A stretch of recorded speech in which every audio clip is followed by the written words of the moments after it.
Hello and welcome back to the Electronic Intifada's live stream for Wednesday, April 10th.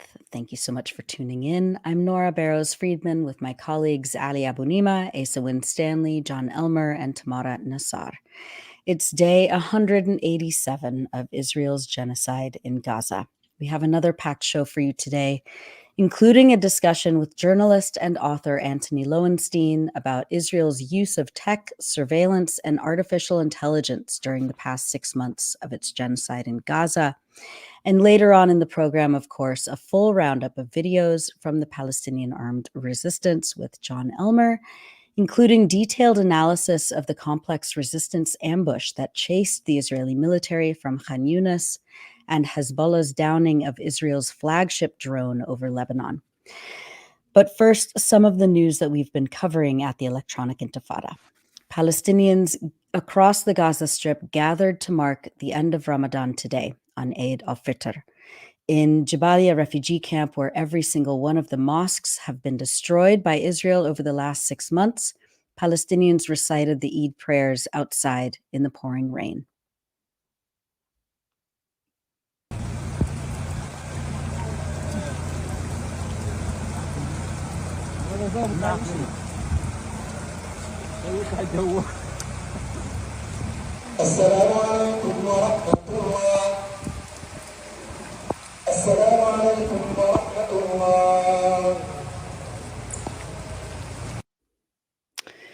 The Israeli army withdrew most of its ground forces from the southern Gaza Strip over the weekend, but Israeli airstrikes have not stopped across Gaza. On Monday and Tuesday, Israel bombed areas in Deir al-Balah and Maghazi and Nuseirat refugee camps. Hatem al-Gamri, the mayor of Maghazi, was killed in an Israeli airstrike on the camp. The Palestinian Health Ministry in Gaza reported that since October 7th, approximately 34,000 Palestinians have been killed and 76,000 injured, with many thousands more missing or buried under the rubble. Earlier today, Israel targeted and killed 3 sons and grandchildren of Hamas Politburo chief Ismail Haniyeh in an airstrike on their car near Shati refugee camp. In Khan Younis, after the Israeli army withdrew, activist and journalist Maha Husseini tweeted that, quote, "Not a single home isn't bombed, not one building isn't scorched. Walking through the neighborhoods, you cannot help but sense Israel's palpable desire for revenge against an entire population." Palestine Red Crescent Society staff were able to survey the damage Israeli forces had inflicted on Al-Amal Hospital in Khan Younis, the medical organization's headquarters, after Israel's 43-day siege forced the hospital to suspend all services on March 26th. The Palestine Red Crescent reported that Israeli occupation forces destroyed PRCS vehicles, including ambulances, that were parked in front of Al-Amal Hospital before the soldiers withdrew from the area. They also stated that, quote, "After the withdrawal of Israeli occupation forces from the vicinity of Palestine Red Crescent Society Al-Amal Hospital in Khan Younis on April 7th, the extent of the significant damage to the hospital's facilities became evident. The occupation forces raided the hospital, resulting in the destruction of medical equipment, nursing rooms, intensive care units, the ophthalmology department, the emergency operations room, and ambulances." During the Israeli siege on the Al-Amal Hospital, Palestine Red Crescent Society staff said that one of their colleagues, a nurse named Mohammed Abed, was fired on by Israeli soldiers when evacuating medical teams and patients. For about 2 weeks, quote, "his fate remained unknown as the ambulance crew was prevented from transporting him. Mohammed Abed's body was found on Sunday, quote, identified through the uniform of the Palestine Red Crescent Society, which was supposed to provide him with protection." They said that Mohammed was dedicated to his work, continuing to provide medical services to patients and the wounded despite the hospital siege, which lasted 43 days. Rest in peace, Mohammed, the Palestine Red Crescent Society stated. With Mohammed's killing, the Red Crescent added, the number of their personnel killed by Israeli forces in Gaza while performing their humanitarian duties has risen to 16. Over the weekend, Palestinian civil defense crews began retrieving bodies and body parts from the grounds in and around Al-Shifa Hospital in Gaza City, following the 2-week slaughter carried out by Israeli forces before they withdrew last week. The Geneva-based Euromed Human Rights Monitor reported that forensic, ambulance, and civil defense crews uncovered bodies from pits dug by the Israeli army in the hospital courtyard. Gaza's civil defense says that more than 400 bodies have been recovered since the Israeli army's retreat. Motassem Salah, director of the Gaza Emergency Operations Center, told Agence France-Presse that, quote, "The stench of death is everywhere," as a bulldozer went through the rubble and rescue workers pulled decomposed bodies from the sand and ruins. Speaking to the AFP agency, Salah said that Gaza lacked the forensic experts needed to help identify the dead or determine what had happened to them. So they are relying on the expertise of delegations with the World Health Organization and the UN's Office for the Coordination of Humanitarian Affairs. They are trying, quote, "to identify the decomposed bodies and the body parts that were crushed from wallets and documents," he told AFP. Salah added that the psychological impact of this unwatchable process on the families is unbearable, AFP reported. The United Nations stated that, quote, "following 6 attempts to reach Al-Shifa Hospital that were either denied, delayed, or impeded by Israeli authorities during the 2-week assault, the World Health Organization reported that the scale of devastation has left what was once the largest and most important referral hospital in Gaza completely non-functional, with substantial efforts needed to clear unexploded ordnance, assess the potential for making the facility safe and accessible, and evaluate the functionality of vital equipment such as ventilators and CT scanners. Most hospital buildings, including the emergency department, the surgical and maternity ward buildings, and the neonatal intensive care department, were extensively damaged or burnt, along with most of the equipment, beds, incubators, the oxygen plant, and other assets. As a result, according to the World Health Organization, northern Gaza has been left without any CT scanning capabilities, significantly reduced laboratory capacity, and only one source for medical oxygen production at Kamal Adwan Hospital, quote, "severely compromising effective diagnosis, which will increase avoidable deaths." COGAT, the bureaucratic arm of Israel's occupation, boasted this week that it had increased the number of international humanitarian aid trucks being allowed to enter Gaza, and announced that it had opened both the Ashdod port and the Erez crossing in northern Gaza for humanitarian aid deliveries. The announcement came after Israel's Prime Minister Benjamin Netanyahu and U.S. President Joe Biden spoke on the phone following Israel's drone strike on the World Central Kitchen workers last week. However, the United Nations confirmed on Tuesday that the Erez crossing, quote, "remains closed," contrary to what Israel promised 4 days ago. Erez crossing and the Ashdod port are still not operational despite what was announced, the UN added. Quote, "At the moment, Israel only allows trucks to pass through Rafah and to a lesser extent through Kerem Shalom, both in the south." The spokesperson for the United Nations Office for the Coordination of Humanitarian Affairs explained why the truck entry figures reported by the Israeli government differ from those reported by the UN. Israel counts the trucks it inspects and lets in, and the UN counts those that arrive at its warehouses. Between these 2 steps, the spokesperson said, there are problems. First, the trucks entering are half loaded, a requirement Israel has imposed. They then force Egyptian drivers to unload and leave before Palestinian trucks and drivers can pick up the cargo, something that often does not happen until the next day and makes it impossible to compare day-to-day figures. UN trucks are loaded and accounted for as fully loaded, the UN stated. Some of the humanitarian aid trucks that are making it into the Gaza Strip are carrying much-needed medications and medical supplies to partially functioning hospitals or medical clinics and field hospitals. But physicians say that the medicine and food is only a drop in the bucket compared to what is really needed to address Israel's engineered crisis of starvation and bodily harm due to 6 months of this genocide. This is Wissam 𝐓𝐡𝐞, media director at Gamal Adwan Hospital in northern Gaza, speaking to Al Jazeera on Monday. Shipment of medicines yesterday is not enough compared to the urgent needs of citizens due to the high rates of malnutrition among them, along with the shortage of some food and medicines for these children, whom you can see in the background behind me in the children's nursery. Most of the children come into the hospital with malnutrition, especially premature babies, due to the malnutrition of the mother, and that affects the mother and other patients. I'm not only suffering because of her, but also because of all the children. Every child is suffering from malnutrition, and every day we lose 5 or 10 children. That was Wissam 𝐓𝐡𝐞 of Gamal Adwan Hospital speaking to Al Jazeera.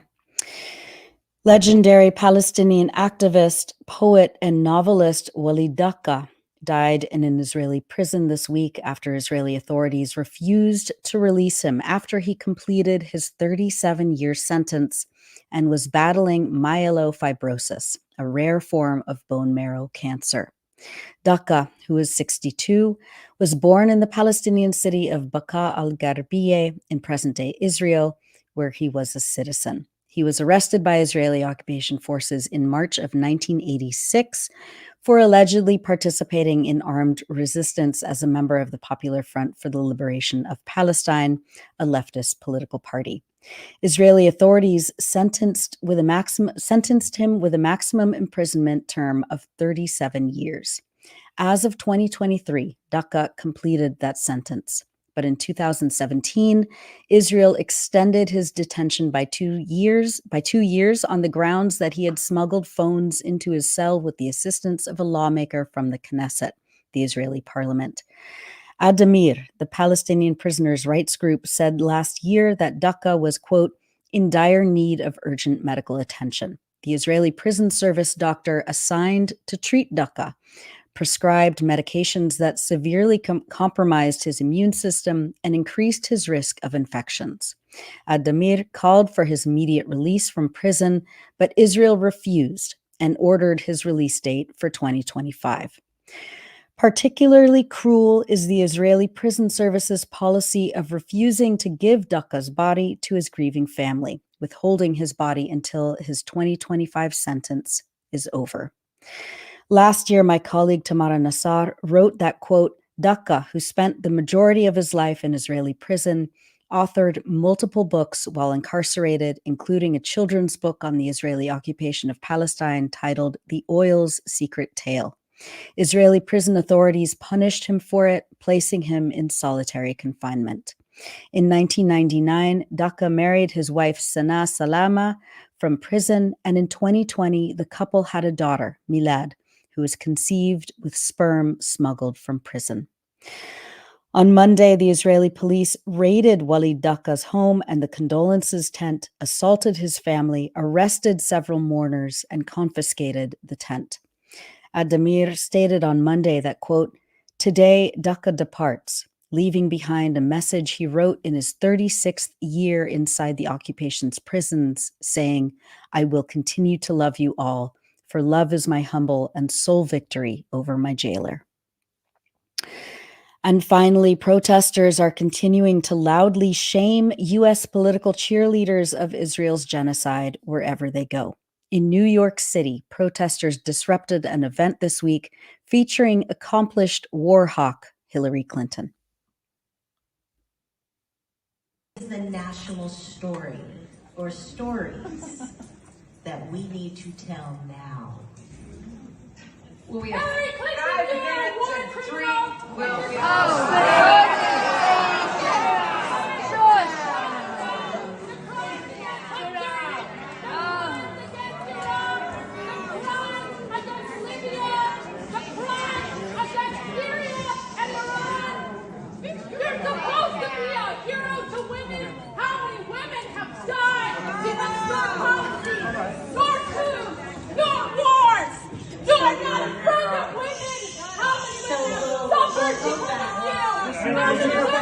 starving in Gaza because of you. How many women you will not be remembered in history? And students at Arizona State University this week confronted blood-soaked Democratic Party elites David Axelrod and Nancy Pelosi. Pelosi, you are complicit in genocide. The blood of over 15,000 Palestinian babies is on your hands. How can you be a Democrat and say you hold democratic values while over 100,000 innocent Palestinian civilians have been massacred with bombs that you paid for? We will not be shamed into voting for you or Genocide Joe and your massacreist policies. My family back home in Palestine is being killed. Their blood is on your hands. And David Axelrod, shame on you and every one of the Democratic elites that want to shame us for voting for Genocide Joe. 80% of Democrats support a ceasefire. Shame on you. Shame on you. And that's just some of the news from on the ground in Palestine and across the world over the last few days. Please go to electronicintifada.net to read some of our crucial new features by writers in Gaza, now up on our homepage. And you're watching and listening to the Electronic Intifada live stream. I'm Nora Barrows-Friedman with Ali Abunimah. Coming up, we'll get a full update from Jon Elmer on the latest military developments in Gaza. But first, Ali, I know you wanted to send some special Eid greetings. Yeah, I want to say Eid Mubarak, 𝐤𝐿 𝐄𝐥𝐿 𝐈𝐧𝐭𝐫𝐿 to everyone who's observing Eid today and in the coming days. We received many lovely messages from readers and viewers. And this morning I spent some time sending and receiving Eid messages on WhatsApp from many of our contributors and friends in Gaza. And it was very moving that they are unbowed. They're going through terrible days, and many of their wishes were for better days in the future that we hope and pray will come. But I just want to say here to all our friends and loved ones and colleagues in Gaza, 𝐤𝐿 𝐄𝐿 𝐈𝐧𝐭𝐫𝐿, we hope and pray that next year will be, the next Eid will be a Eid of celebration, of healing, of togetherness, of justice, and victory. Yeah, exactly. Eid Mubarak. Well, before we go to Jon, Ali and I interviewed journalist and author Antony Loewenstein about Israel's use of surveillance technology and artificial intelligence during its genocidal attacks on Gaza. This was pre-recorded because of the time difference in Australia, but let's go to that interview.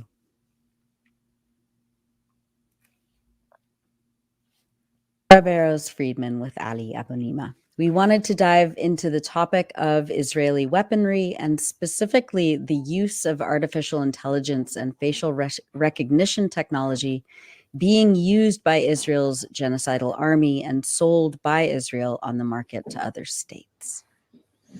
Our colleague Michael Brown wrote a piece a couple of weeks ago about the Israeli military's use of facial recognition to collect information about Palestinians in Gaza using tech from 𝐓𝐡𝐞, a private Israeli company. Michael writes that, quote, Israel's apartheid army detained, interrogated, and beat Palestinian poet Mus'ab Abu Toha, a graduate of Syracuse University, with the assistance of 𝐓𝐡𝐞's facial recognition technology. Other Palestinians have been similarly detained via 𝐓𝐡𝐞 technology. Joining us to talk about this is Antony Loewenstein. Antony is a journalist and the author, most recently, of The Palestine Laboratory, How Israel Exports the Technology of Occupation Around the World. Antony joined us on the Electronic Intifada podcast last year to talk about his book, and we're so pleased to have him back with us today. Welcome, Antony. Thanks so much for having me. Good to be back. Thanks. Let's begin by having you talk about 𝐓𝐡𝐞, a company that Israel is currently helping battle test its products in Gaza. You've written about 𝐓𝐡𝐞 in your book, The Palestine Laboratory, and you lay out how this company or rather lay out for us how this company is operating during the genocide that's going on in Gaza right now. Just briefly, so 𝐓𝐡𝐞's been around for a number of years, and in the past it's worked in facial recognition with brutal police forces from Brazil and elsewhere. And as I talk about in my book, the company has also worked with various companies and individuals in the occupied West Bank to, inverted commas, perfect that technology on Palestinians. The focus then was more the West Bank. Now, fast forward, obviously, to after October 7, and both what I was hearing and reporting, but also there was that New York Times story a few weeks ago, which I guess confirmed it, although I'd heard this before that story came out, that 𝐄𝐥𝐞 was working with the Israeli military alongside, I might add, Google Photos. Now, the role of Google in Israel, along with Amazon, many viewers will be aware of this, have been assisting with the Israeli military with cloud services for a number of years. And there's been a long campaign by staff of both companies to try to stop that.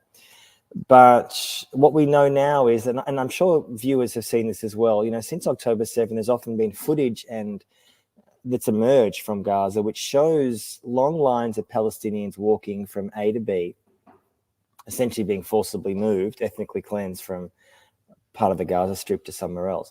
And often you would see this almost sort of on stilts, this sort of camera, which we always presume was some kind of facial recognition technology, which it clearly was, almost certainly owned by 𝐄𝐥𝐞. And what they're essentially doing, the Israelis claim, nonsense, but what they claim is trying to find Hamas militants, the argument being that people are moving from point A to point B. How do we know who's in that population? Maybe there are Hamas terrorists, so they claim, amongst that population. But essentially what's happening is that huge numbers of people's details are being collected. Their data is being collected. There's no consent. And people often are being taken in and arrested and tortured by Israel, both within Gaza and in Israeli prisons, based on what? False information, misidentification. And this is what I've been hearing for a number of months. And this New York Times piece almost, I guess, consolidated that information. But it's an interesting case where I've already seen examples of 𝐄𝐥𝐞 since October 7. This is before this New York Times story appeared, potentially promoting itself globally as battle tested, showing that how effective, again, their words, it is in Gaza, and therefore trying to sell that to particularly police forces around the world. And I'd have to say that history would suggest a number of police forces, both in democracies and dictatorships, would find that very attractive.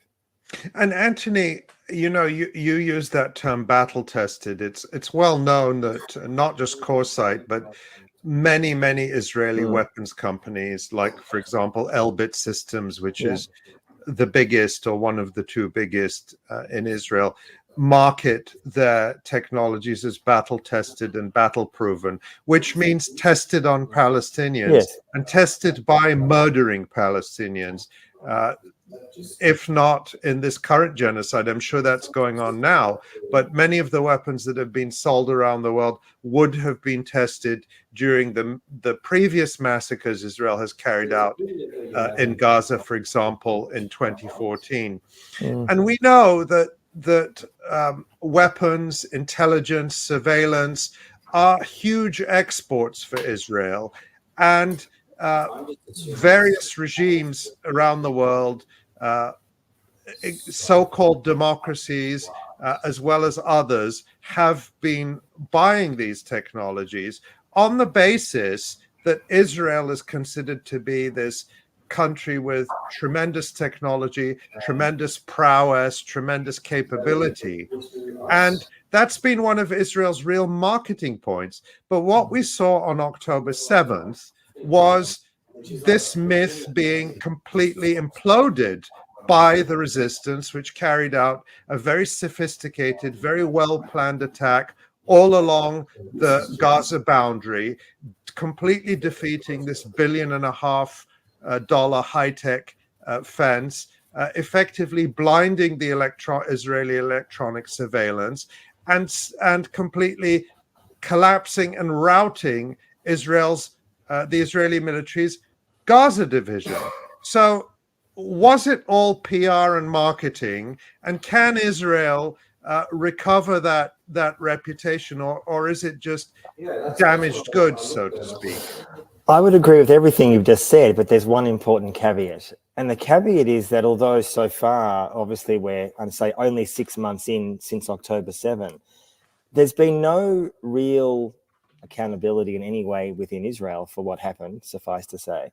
And I've been seeing lots of evidence that, in fact, the companies, including Israeli companies, including some of which whose technology or so-called defenses were breached on October 7, are still promoting and marketing and testing in Gaza new technologies since October 7. So let me give you a couple of examples. So there's been two major global arms fairs since October 7, one in Paris late last year and one in Singapore in the last couple of months. And in both cases, a lot of Israeli defense companies, Elbit and others, were there promoting certain technology, certain tools, certain drones, certain killer quadcopters, various things that have been used, not on October 7, of course, but in Gaza since, as battle tested. I mean, they openly say so. Look, the question I've been getting a lot in the last months is, doesn't October 7 show what Hamas did, that all this is smoke and mirrors? I mean, on one level, the answer is yes. But on the other hand, I would suggest, based on past history, that in fact, there is little evidence to suggest that Israel will not successfully market and sell huge amounts of tech they've been using in Gaza to make massive amounts of money. For example, after Russia's invasion of Ukraine in February 2022, which obviously is 2 years ago now, there was, as you guys have reported and I've covered as well, huge amounts of European states buying Israeli missile defense shields and other sort of things. I see no indication, zero, that has changed since October 7, zero. European states are still interested in buying that tech. In their worldview, Russia is obviously still in Ukraine, which it is, and that conflict is unresolved. It's like a stalemate, really. So I would argue that all those European states that have been relying and wanting on Israeli tech will continue. And secondly, briefly, I think you will see, and I've said this for a number of months, the reason why much of the Arab elites, leadership I'm talking about here, have not cut formal ties with Israel. Yes, they've expressed concern and they're disappointed, all that sort of thing. I think Israeli weapons and surveillance tech is a massive part of that, a huge part of that. What I mean by that is that the last figures we have for Israel's arms industry is 2022. We should get the 2023 figures soon. I mean, this is the official figures, which are always massaged, but we haven't got the 2023 figures. We should get them in the next couple of months. 24% of the 2022 figures were Arab autocracies, a quarter. And I see no indication that any of those Arab states will be less interested in repressive tech from Israel. In fact, I would argue they want them even more, because you've seen in the last 6 months huge amounts of Arabs on the streets protesting really their own government's inaction or complicity in what Israel's doing in Gaza. So I would argue those states, their elites, are even more petrified of their own people. I mean, this to me is the underlying issue, that Arab elites are petrified of the Arab Spring Mark II. I mean, the Arab Spring was, you could argue, didn't succeed as many advocates would have wanted for obvious reasons. But the fact is that those Arab states want that sophisticated repressive tech that Israel sells and markets and is using in Gaza. So, yes, it's possible that October 7 and the complete Israeli failure on that day should negatively impact its arms industry. But honestly, I haven't seen much evidence of that so far. Wow. So far. Yeah. Obviously, there's always that caveat, so far. And I guess we'll talk about this just briefly, so just to continue, sorry, Nora, is that, and what Israel, of course, has been doing in the last 6 months is almost trying to make everyone forget about October 7. I don't mean rhetorically. Obviously, Israel has been using October 7 as a mantra 24/7. I mean what they're doing in Gaza with weapons and surveillance tech, facial recognition technology is I don't think Israel's been using sophisticated drones simply as a marketing tool. They're using it in their way, so they argue, to fight Hamas. We can accept that or not, fine. But the marketing and selling of it is still a key factor. There's no doubt about that. And Israel's economy, as you guys would be aware, has taken a hit, as you'd expect, after 6 months of war. And even more reason why the Israeli state, I mean, you just probably saw in the last 24 hours, it's worth saying, Naftali Bennett, the unbelievably right-wing racist former prime minister who has aspirations to be prime minister again, put out this long tweet, which I think is worth reading, and I'll paraphrase. It's worth people to look at this. Essentially, he says, And I think that summarizes a lot of the thinking that I'm hearing in the Israeli defense and high-tech sector. He says essentially that Israel needs to become a Silicon Valley Sparta. That's his words, not mine. October 7 was a disaster. I'm paraphrasing him. October 7 was a disaster for us. We were caught asleep. Hamas essentially overtook us. We were weak. What we need to do now is gather ourselves and become a global leader again and become a Silicon Valley Sparta. Now, it's pretty obvious what that means. And I think there are a lot of people in the Israeli political and defense sector who would share that view and will attempt to enact that. I guess we'll see how successful that is. But I think that thinking that he expresses is pretty common. Yeah, it will be interesting to see in the months and years ahead how realistic that is, given that already prior to October 7th and the genocide, there was a major brain drain and capital flight from Israel. Israel markets itself as this Silicon Wadi, as they call it. But often any successful Israeli startup would quickly leave the country, and the talent too. So we'll see how realistic. I guess it depends on that front how strong a pull patriotism is, so-called patriotism, right? That the idea that a lot of what I'm hearing from certain people I'm speaking to in the Israeli defense or tech sector is that, and this is not everybody, but a number of people feel almost a patriotic duty to stay in Israel, and market and sell those tools to help the Israeli economy. Now, is that enough people? Who knows? But some will. Yeah.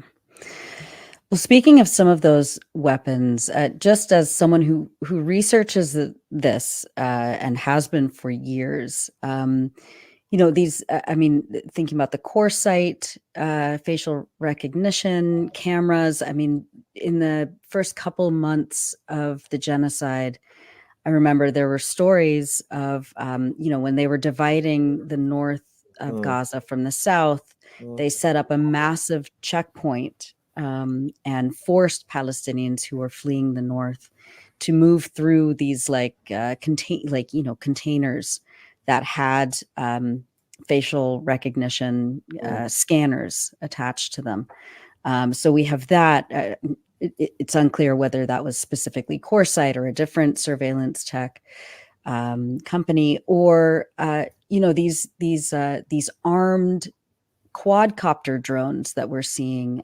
During the siege on Al-Shifa Hospital, during the siege on Al-Amal Hospital, during the siege on Nasser Hospital, we saw these quadcopter drones not just armed and shooting patients and doctors and medical staff and aid workers inside the hospitals, but also they were outfitted with obviously cameras and loudspeakers, so that the Israeli drone operator, wherever they were, either somewhere close by in a tank or in Tel Aviv or wherever, could use the loudspeakers. Well, what kinds of weapons have we seen during this genocide that are now being marketed to other states? What's specific about the last 6 months that you've really taken notice of in terms of the kinds of weapons here?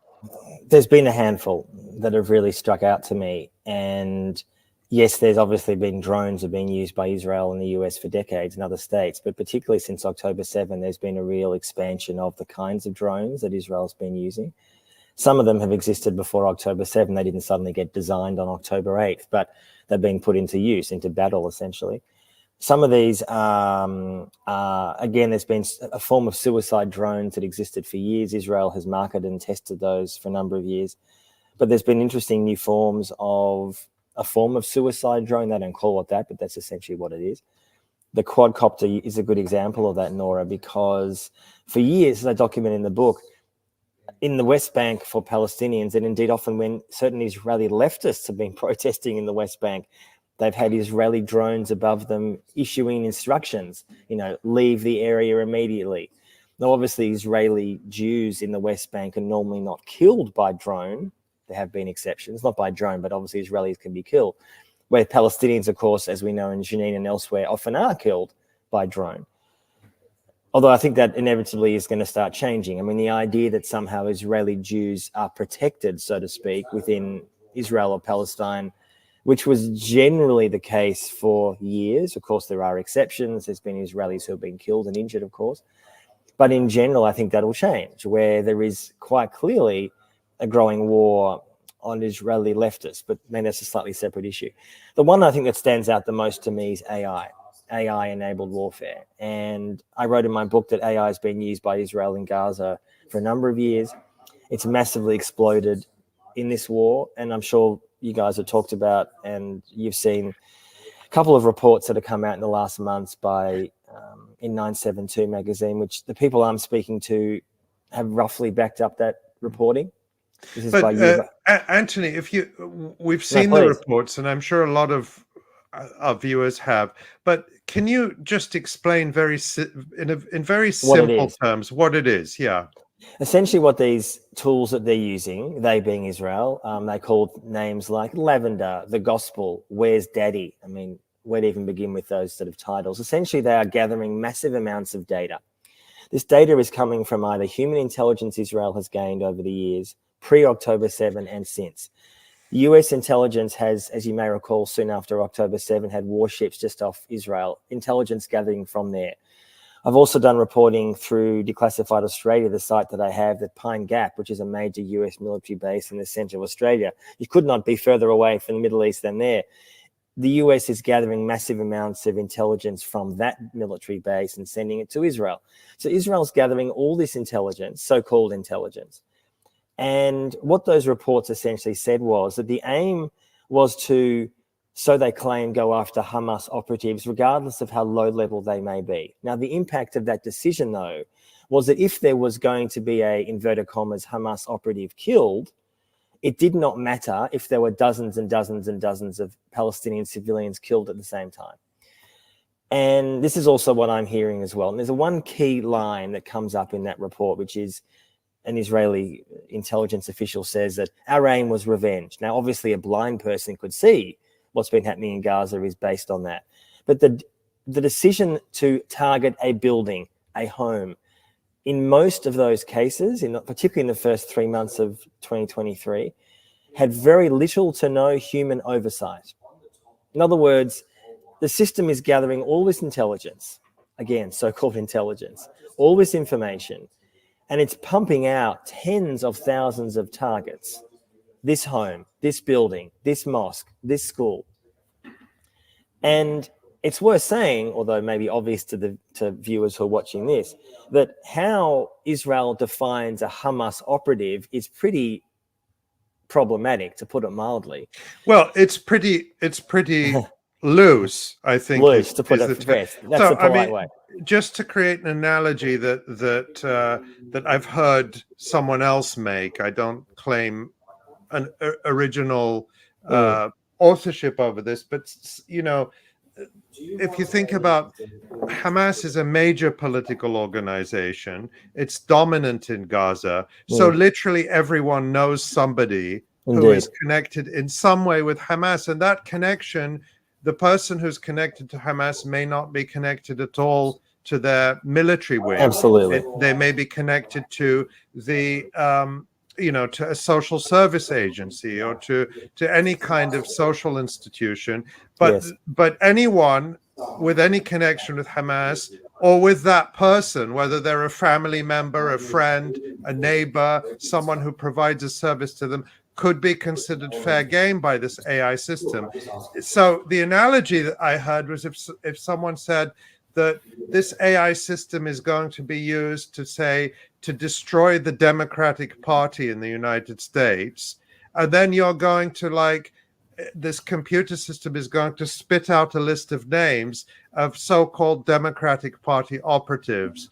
It could be anyone who's ever voted for the Democratic Party, someone who's ever gone door knocking for a Democratic candidate, someone who's a local official in the smallest municipality, and so on and so forth. So basically, you're saying that literally anyone could be targeted. I mean, people have been talking about,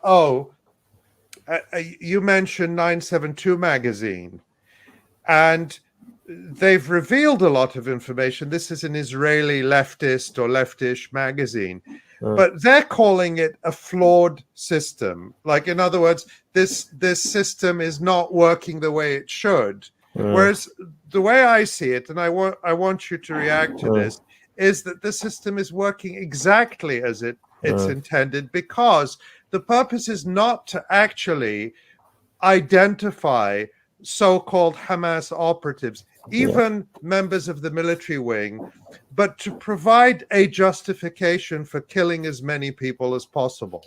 Yeah, look, I've seen also that. I mean, I can't really comment on, yes, I mean, what 972 has said in various places. But I mean, my view about this is that the AI systems are, as you say, are working exactly as planned. And I've seen this existing before October 7 elsewhere in the world, where the whole rationale behind AI-enabled warfare that the US and Israel has made for years is pinpoint targeting. We're just going to go after the terrorists. We're not going to get civilians. So-called collateral damage, the term which I think is offensive beyond belief, will be minimized. It's all nonsense. Look at what's happening in Gaza, obviously. And I think it's also worth saying that the impact, though, of this kind of warfare, there's a story in Nikkei, the Asian news service, literally 2 weeks ago, which I wrote about, which found that, unsurprisingly, Israel is already promoting AI-enabled warfare to a global market at arms fairs and elsewhere. In other words, it's working exactly as planned in Gaza. The aim is mass destruction. That is the point. And the thing that I keep coming back to over and over again, which the report doesn't talk about because it's not its mission, is this is sort of obvious to say this, but none of this causing mass destruction is making the life of Jews, let alone Israelis, so much more unsafe. It's just insanity. Like this idea somehow that when the US was fighting in Iraq and Afghanistan, there was this geographical comfort. It wasn't next door. It wasn't Mexico. None of it justified what they were doing, of course, but it wasn't on their doorstep. The idea somehow at the end of this, whenever that happens, that Israelis, talking about Israeli Jews, are going to feel safer. I mean, you and maybe we obviously know that's obviously not the case, but that aspect of this conversation is so missing. It's absurd. I just find that lack of perspective, because of paranoia, because of revenge, because of bloodlust, because of the political atmosphere, because of racism, all the anti-Palestinianism which we know exists in Israel and much of the Jewish diaspora, sadly, not entirely anymore, but too much so. It's so counterproductive. So what worries me finally is that this justification for using AI to have a cleaner war, in fact, achieves the opposite.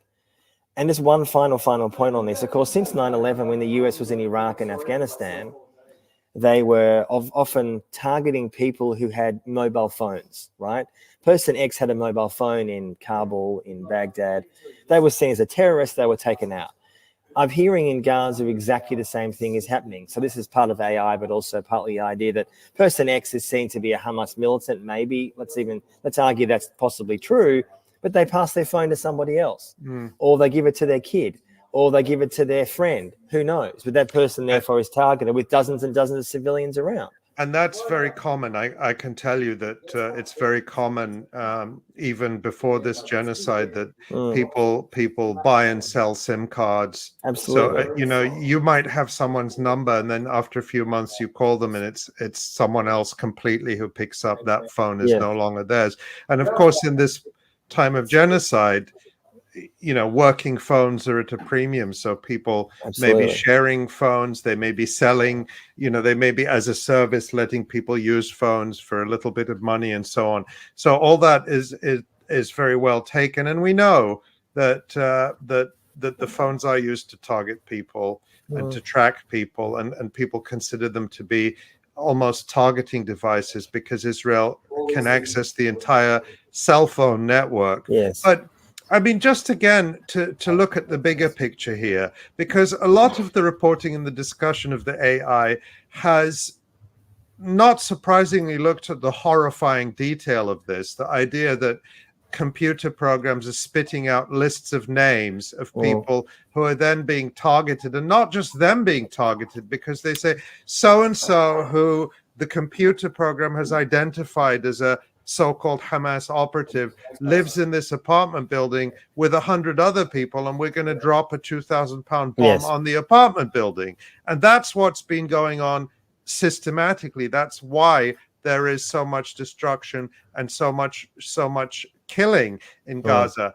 But again, I want to just make the point about the bigger picture here, that all of this technical detail and horror can, in a sense, make us miss the forest for the trees, which is that after 6 months, Israel has achieved nothing in terms of its stated military goals.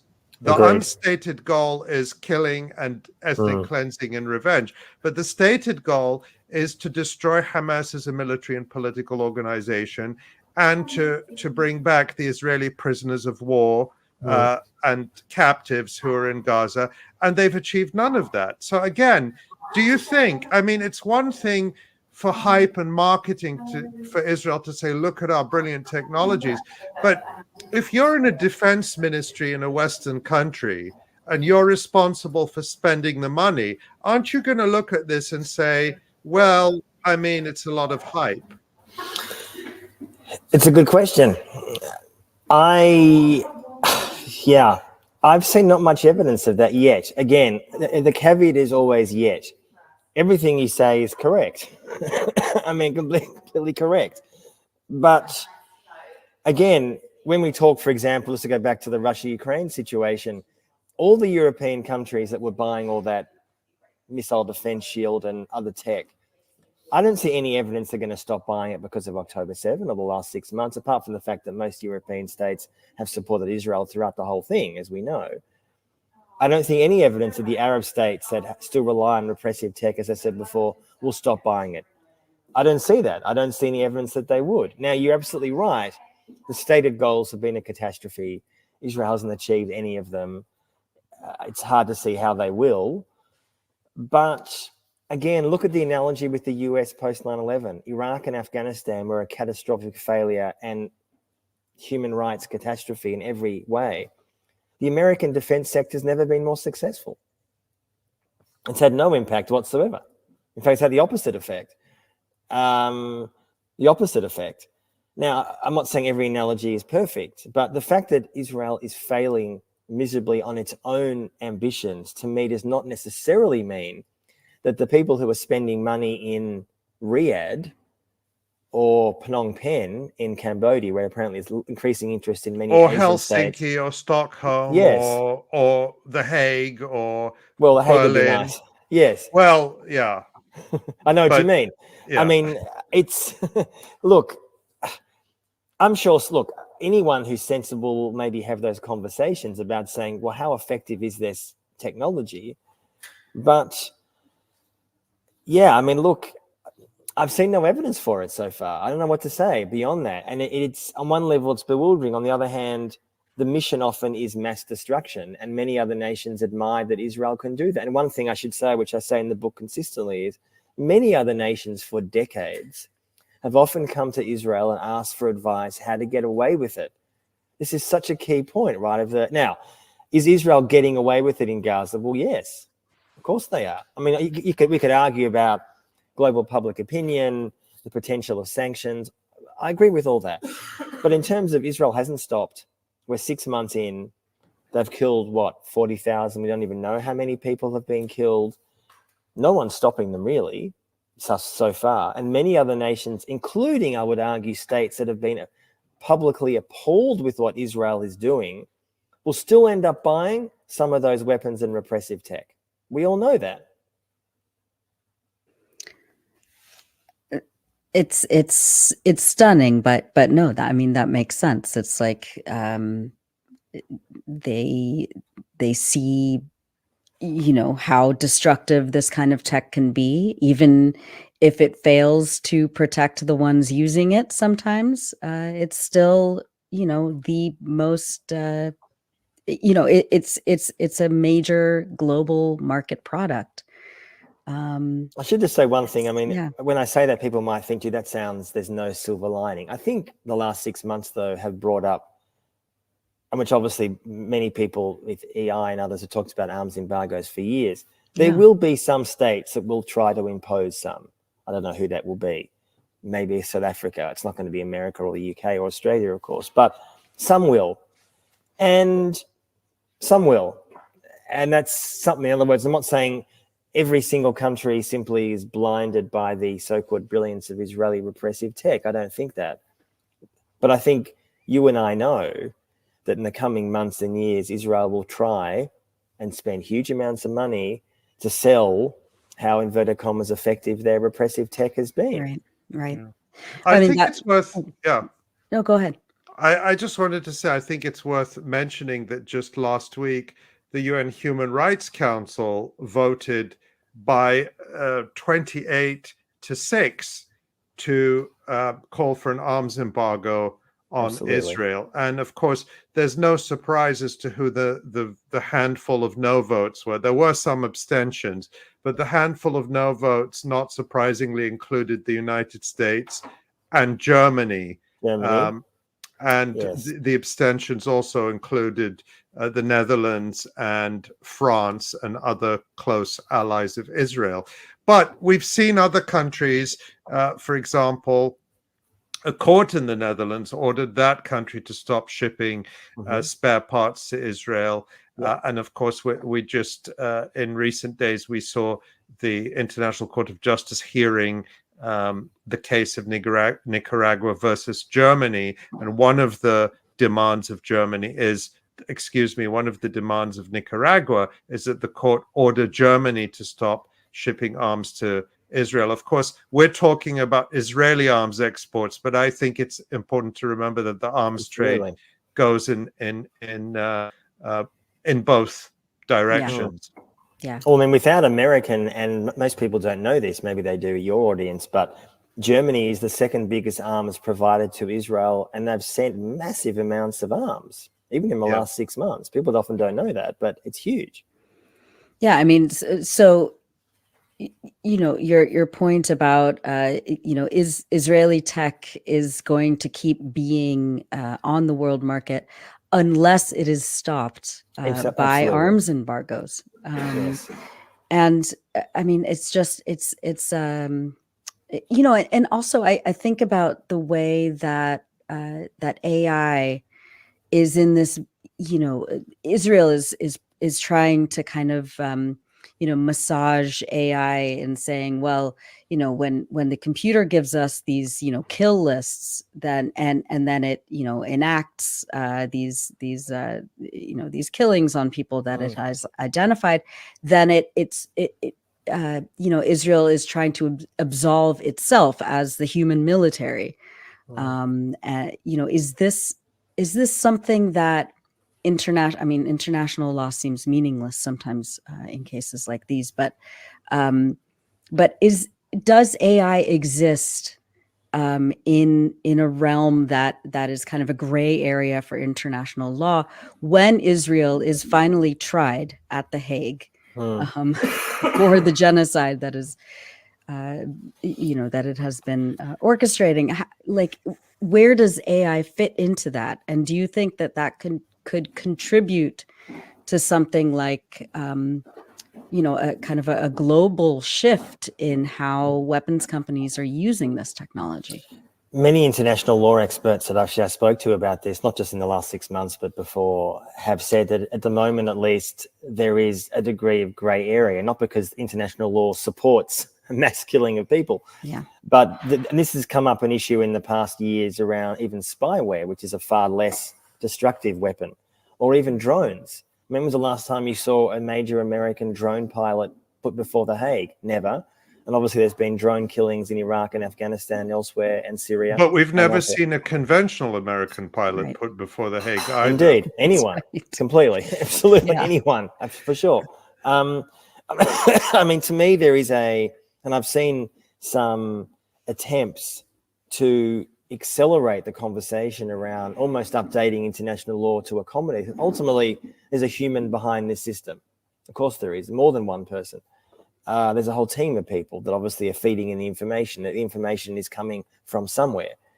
Information is coming, for example, from whether it's Pine Gap in the center of Australia or American warships in the Mediterranean.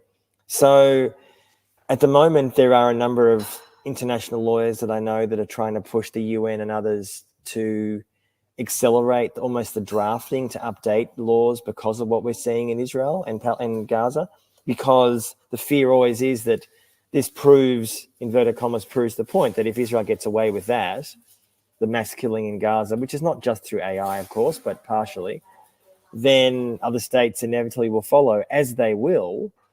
I don't know which ones will, but I could imagine there are various other states that I'm hearing that have expressed real interest in a massively sophisticated system that in some ways, I mean, depends what you define as massively sophisticated. I mean, it's a mass killing machine essentially under the guise of automation, but automated killing, which has a lot of appeal.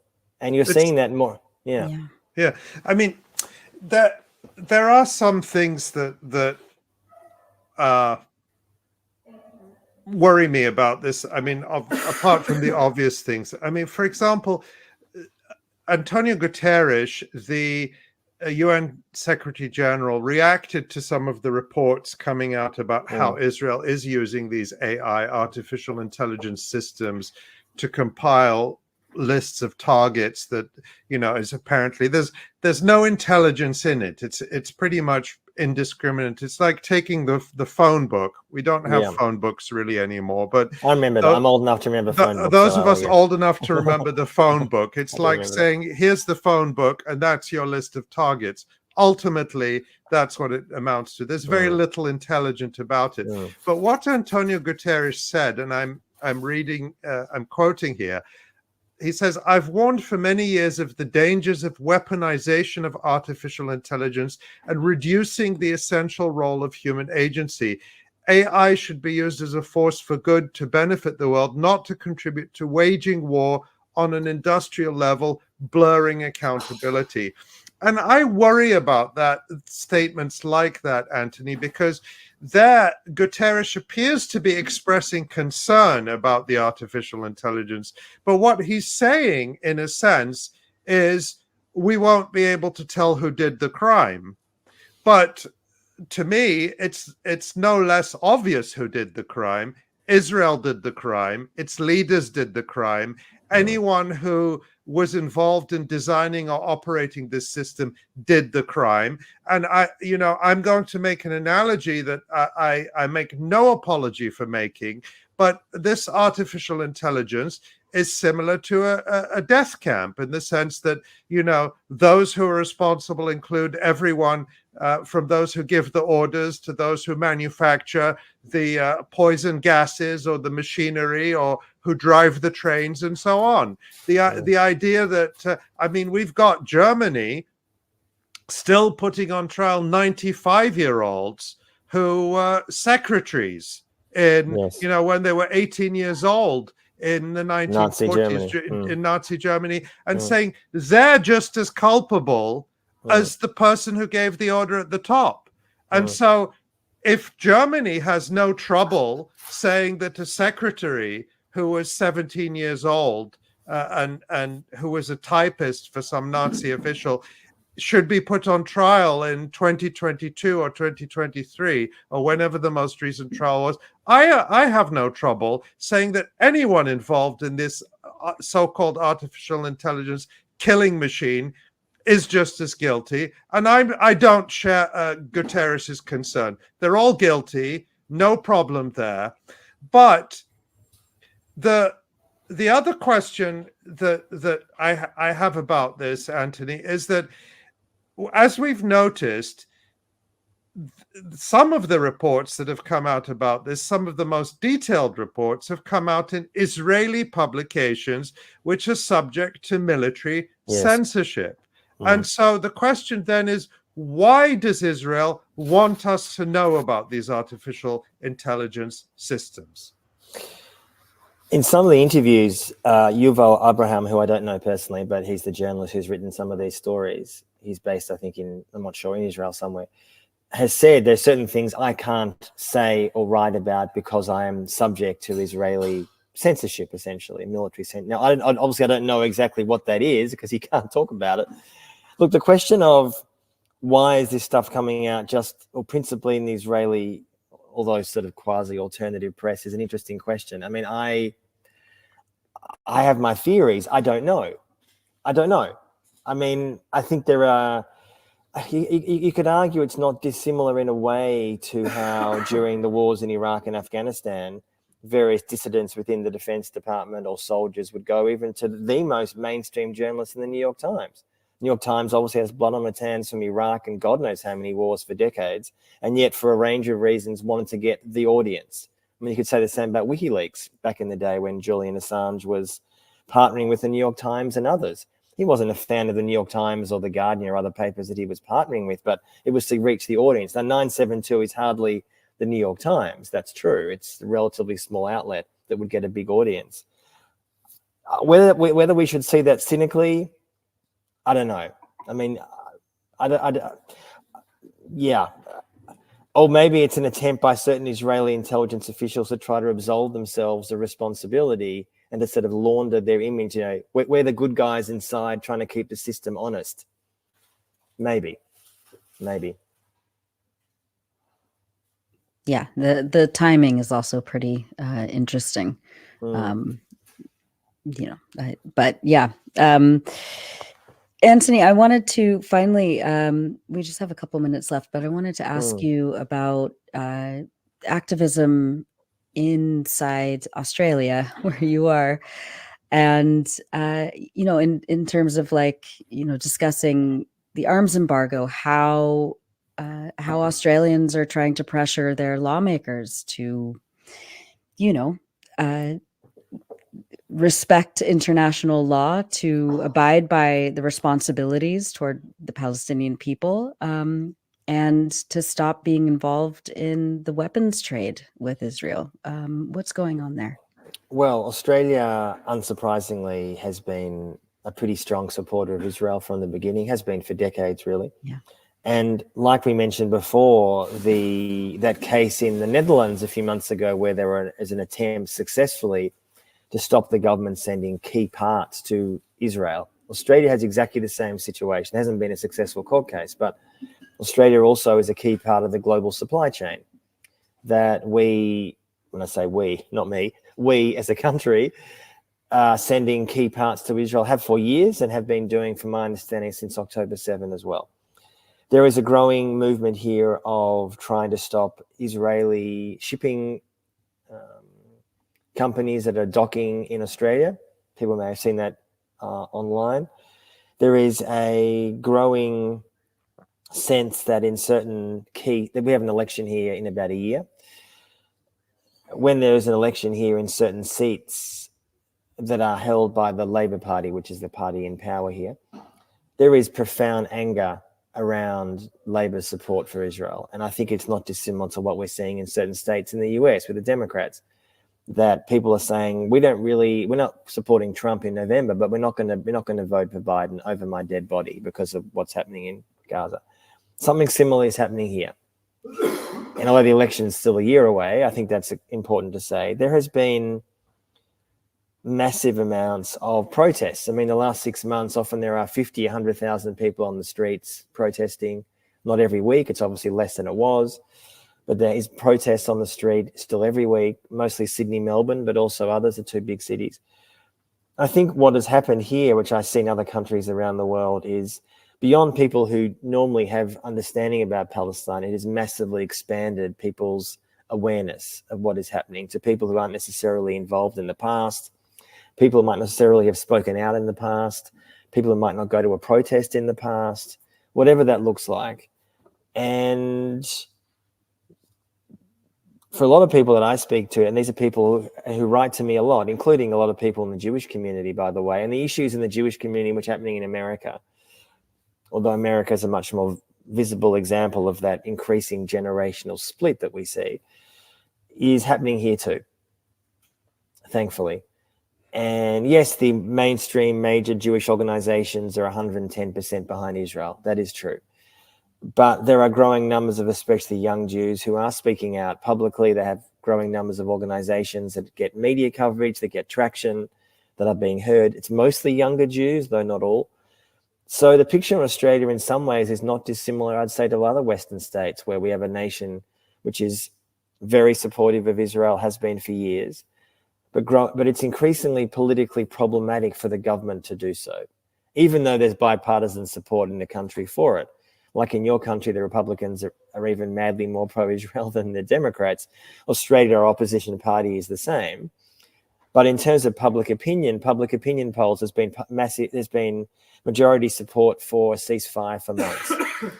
There was a poll this week in the UK, which I saw and I knew would be repeated here. There was a poll in the UK, you may guys have seen that this week, which showed that the majority of British people, yes, supported a ceasefire, but also supported both an arms embargo and Britain no longer sending weapons to Israel. There was a story in The Guardian about it a few days ago. I'm positive that a similar case would exist here if that poll was taken. Now, that would not have happened on October the 6th. And that's significant. Yeah, I mean, absolutely. The tide has turned in so many places for so many people, and our lawmakers are the ones who won't until they're forced to. Until they're forced to. Yeah, that's it. Antony Loewenstein, it's always a pleasure to speak to you. Thank you so much for joining us today on the Electronic Intifada live stream. Again, your book is called The Palestine Laboratory, and we'll put up a link to the podcast that we did. I think it was last June, which seems like it was like 100 years ago. It seems like we haven't aged at all, Nora, but yes, no, not at all. It was a while ago. We're doing great. But yeah, people can go back and watch that really wonderful interview we did about your book. Thank you. Thank you so much, Antony. Yes, thank you again, Antony and Ali. That was a really good interview. So much information about just very bleak, but also hopeful. Yeah, and you know, as I was listening to that, because of course we talked to Antony earlier because we didn't want to wake him up at 2 a.m. in Australia. But as I was listening to that again, I was remembering how, you know, Israel sells all these technologies, and it's not just, of course, military technologies, but also so-called policing technologies. Yeah. So these kinds of AI systems that are being used to commit genocide and mass murder will almost certainly appear in American cities in the hands of police departments. Yeah. And actually, I was communicating earlier. Some of you may remember we had Paul Bigar on a couple of months ago, who is a tech entrepreneur and CEO, and he talked to us about the role of tech in this genocide. And he messaged me and he said that this is like there's an element of pre-crime to it, or that movie Minority Report. Minority Report, which is set in a dystopian future where they can identify and punish people before they commit a crime. I think it was actually a Philip K. Dick novel before it was the movie. So I think that's important to keep an eye on, that these technologies will likely be introduced in our cities, in our communities, through the pretext of policing, particularly in the US context. Already these AI systems exist that are being used supposedly to stop gang violence. So more control, and a lot of it comes from Israel. Absolutely. Well, I'm glad that we had Antony on. And you are watching and listening to the Electronic Intifada live stream. I'm Nora Barrows-Friedman with Adi Abunima, and let's bring on our colleague Jon. Hi, Jon. Hi, guys. Good show. Hi, Jon. Yeah. You're gonna detail the complex resistance ambush that chased the military out of Khan Younis over the last few days, and you're also gonna show us a video about Hezbollah's downing of Israel's flagship drone over Lebanon and what that could mean regionally. Jon, take it away. Yeah, it dovetails well with the Antony interview. Yeah. So, all right. Well, so the 𝐤𝐿 Brigades released a video yesterday. So did 𝐓𝐡𝐞 𝐄𝐿 just in time for our show.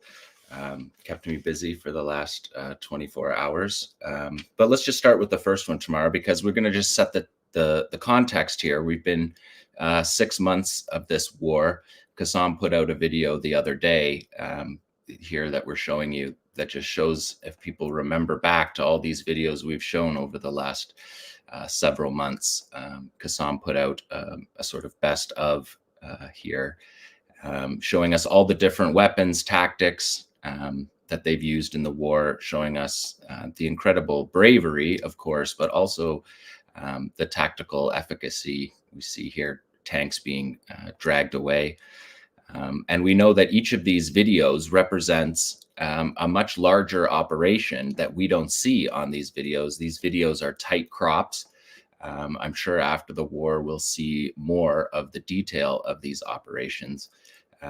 But in general, the edits are usually very tight, especially on the 𝐤𝐿 Brigade's videos. But the operation that happened on the weekend, we can maybe start with that now, Tamara. Number 4. So they're showing us all the steps of this operation. What we're looking at here is the fighters getting, these are the commanders. We can see some details in this as they're planning this ambush. They called it the ambush of the righteous in the Al-Zana area of Khan Younis in southern Gaza on the eastern edge of Khan Younis. And we see the fighters here talking, and we're looking at images of this, and you can see the tablet in front of the map that they're working on there, showing an aerial drone footage of the area. And these fighters are planning this detailed ambush. You can see the phone beside them, suggesting that this is a tunnel operation, that this is being planned inside the tunnel. So the second time around, he says the infantry force will return to here. He's pointing out all of these directions. He's pointing to the setting of the ambush. He's talking about 2 shooters meeting at this particular point. And then the interesting part about this, I mean, there's many interesting parts about this, but these fighters clearly have intelligence, surveillance, reconnaissance to such a degree here that they're predicting the troop movements of the IDF after this attack, after the initial ambush. And they're talking to each other about where to set each of these devices, because it's a multi-layered ambush that involves shooters. It involves soldiers then fleeing to what they believe is a safe house. And then these commanders here are talking about setting up devices to booby trap the safe house, picking the particular devices here. They're talking in detail about which devices to use. We know we've talked for several months about the 𝐤𝐿 Brigade's use of the 𝐓𝐡𝐞 explosively formed penetrators. This is a series of weapons that are used against tanks and armored vehicles, but also have anti-personnel versions of these weapons. And so they're detailing exactly where to put each of these devices in this complex ambush, based on the movements of the troops. And so I'll give you, just on the next time through, I'll give you the dialogue, because the dialogue is remarkable. And again, this operation happened on Saturday. So he says the infantry force will return after they finish their work, saying that they'll go back home to the tunnel safely. This is not a martyrdom operation. He's saying here, set up the anti-personnel devices here, set up the anti-armor devices here. And then he says the armored vehicles will come to rescue the soldiers, and they'll come from this location, from the artillery position. So they're pointing out at this point now, 4 months into the operation, into the war on Khan Younis, they have surveillance and reconnaissance and intelligence enough to be able to dictate what position will move from the border, which they're calling the artillery position. The tanks are on the border in the buffer zone, shelling into the cities, and that's this ruining Khan Younis, destroying Khan Younis in the way that Nora ably covered, as usual, in the news report at the beginning of this show. Khan Younis is just absolutely devastated. And so those artillery positions that they're referring to here are those tanks on the border. So they're able to, 𝐓𝐡𝐞 told Al Jazeera Arabic that this was a 50-day operation in planning, something that we've talked about on this show for many months now. The longer the Israelis are in these areas in Gaza, the more likely these large-scale attacks are able to be planned in this kind of detail. And so you see that the fighter's here talking, and he says, let's review the troop leading procedures, which is a military term for preparing your unit for a mission, which is an interesting little tidbit in this because we know that Yoav Gallant, the Israeli defense minister, said that Hamas is no longer functioning as a military organization. Just that little detail in this shows us that these aren't the people taking part in the operation. These are the commanders setting the operation, and then they will give that operation to their units to execute them in a functioning military organization, which we've been monitoring here on the show for this entire war, because there's two stages of the 𝐓𝐶𝐶 brigades. There's the national army of the 𝐓𝐶𝐶 brigades, but if the national army were to be dismantled, as Israel promised, they would move into fighting as a guerrilla organization. And we've been watching closely for that as a sign of tracking the war.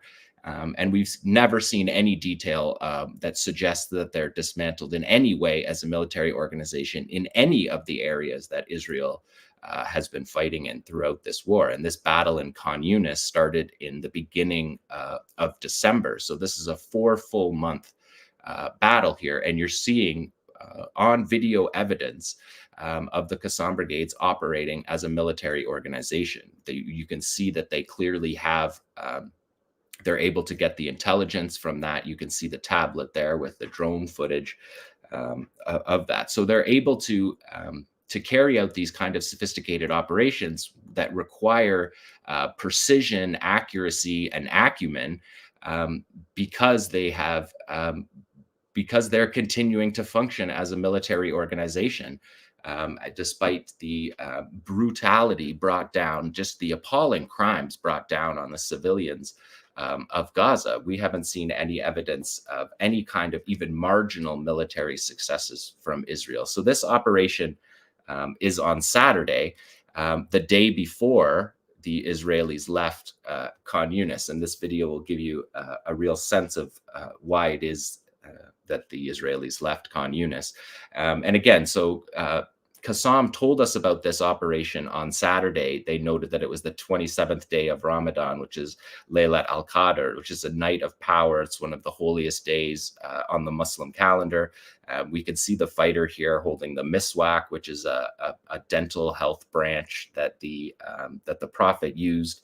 And so they're really in this video tapping into the fighting tradition and to Ramadan, and are able to because of that date, indicating that they're able to pick the date to execute this operation. These are not happening, and as I said, this is a 50-day operation in planning, and then they're able to execute it on this very meaningful day, very significant day on the Muslim calendar. They're able to execute this operation, which this video has a number. The core of the video is related to Laylat al-Qadr, and that's actually been unique in 𝐓𝐶𝐶's videos. They haven't focused on the religious elements in their videos much at all, and so this was an interesting video to see that, because they of course are tying it into a long history of struggle, and are also suggesting they're able to pick the days in a way that's really remarkable. Again, you can see the phone lines for the internal communication system that Israel hasn't been able to get at, that connects to the tunnel apparatus. And one interesting element of this video is that this is clearly a tunnel operation. It's able to be taken place because of the tunnel networks, but that shows up almost not at all in this video by 𝐓𝐡𝐞. The tunnel network is considered to be just part of the military project. They're not trying to highlight or show off that element of it, which we'll see later from the Israeli perspective was one of the singular reasons for the success of the operation. So just interesting to note that. And we'll go to number 5 when these guys finish here tomorrow. And now we see them outside. This is all the same video. I cut it up for you here to show you. So after briefing their units, the fighters, we see them here moving through. And if you look at the landscape, you can see it's just scorched earth, completely demolished. Israel believes that they hold this area completely.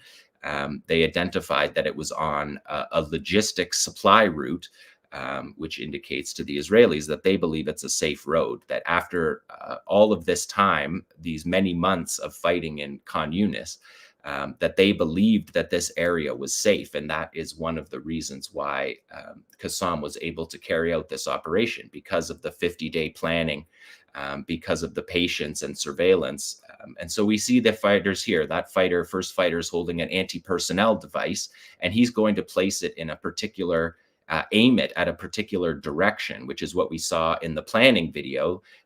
That fighter there is holding a 𝐓𝐿. He's going to take it out to the roadside. You can see him go out to the roadside to plan it. That's another anti-personnel device here. The fighter's going here. We're watching him walk through the rubble. Just unbelievable destruction, criminal destruction of the civilian city of Khan Younis here. But we're seeing these fighters out on the road planting particular devices on the road that are different than the devices that they're booby trapping this building with. And then they're aiming the particular devices, which we saw in the planning meeting. They're not just an improvised explosive device that just goes off in a general area. These are anti-personnel devices designed to be aimed. And so the fighters are laying this ambush with such detail that they're aiming these weapons in the place of a predictive move by the Israeli army, that they will flee the initial ambush, and they will flee to this safe house. And they picked which safe house they believed the Israelis would run to.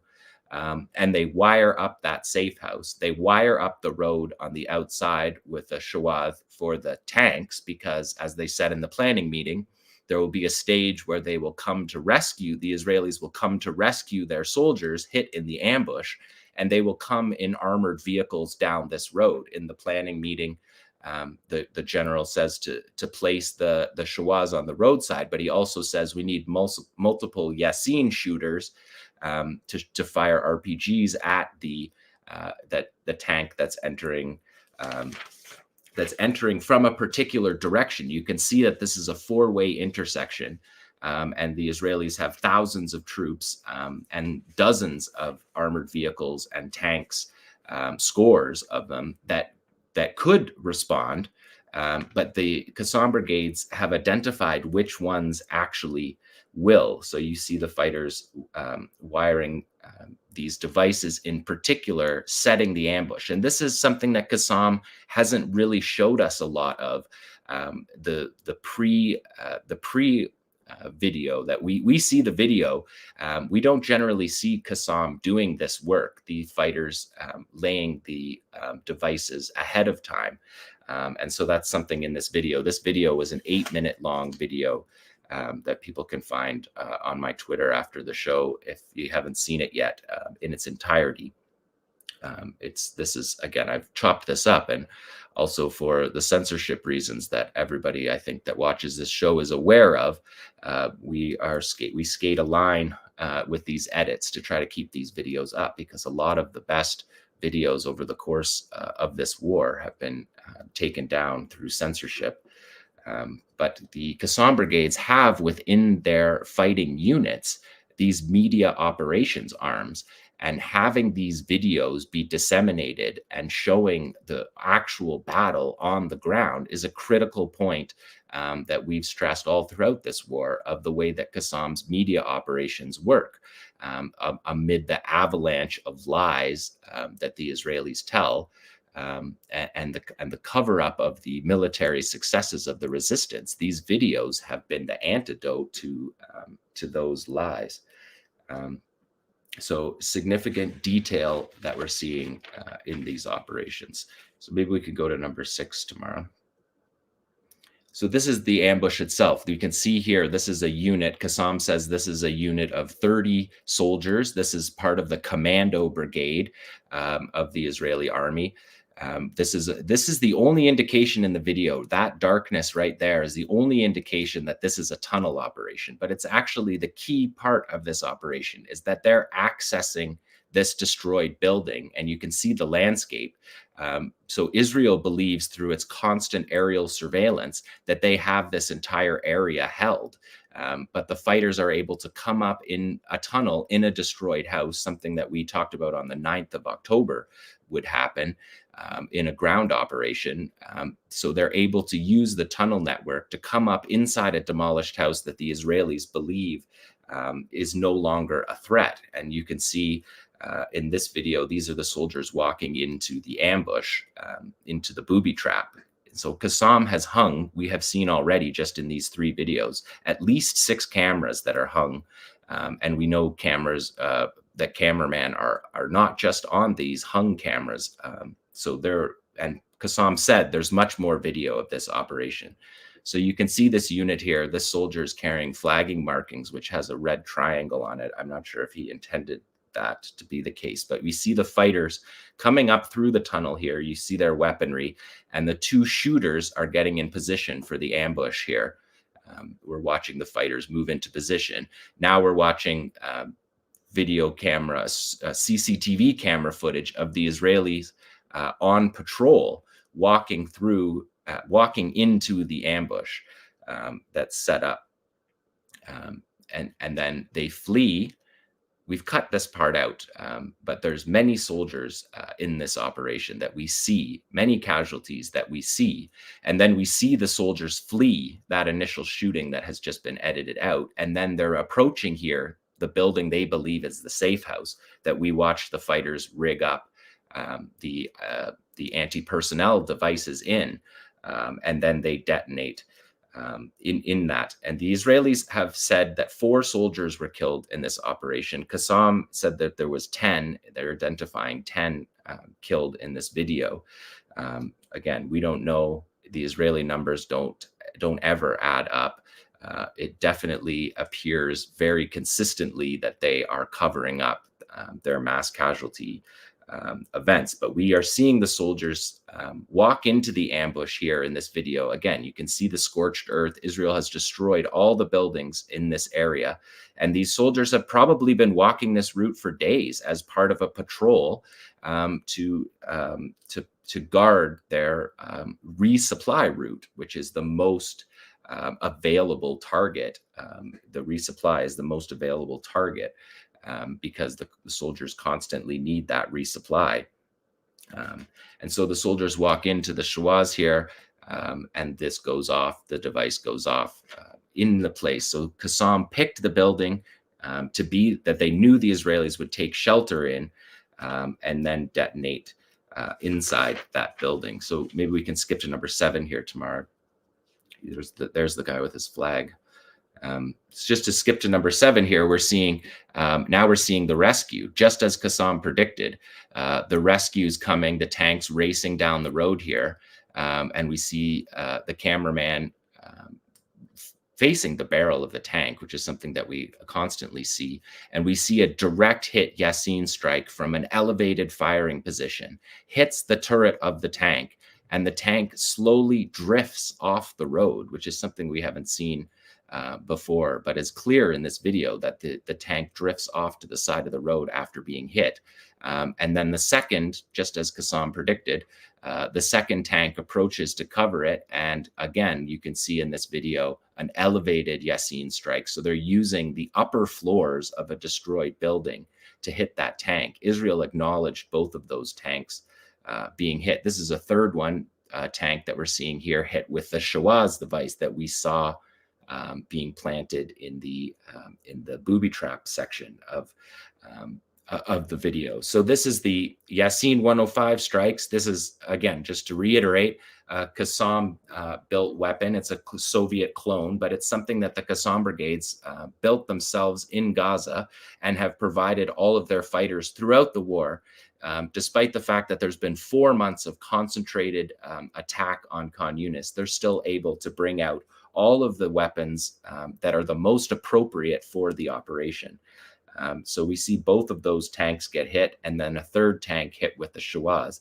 That tank that drifted off the road hasn't corrected its position. It's still drifted off the road, suggesting that Yasin strike penetrated the vehicle, which we know also happens. The Israelis acknowledge casualties from their armored units. Now we cut out the main part of the ambush, again, for YouTube reasons.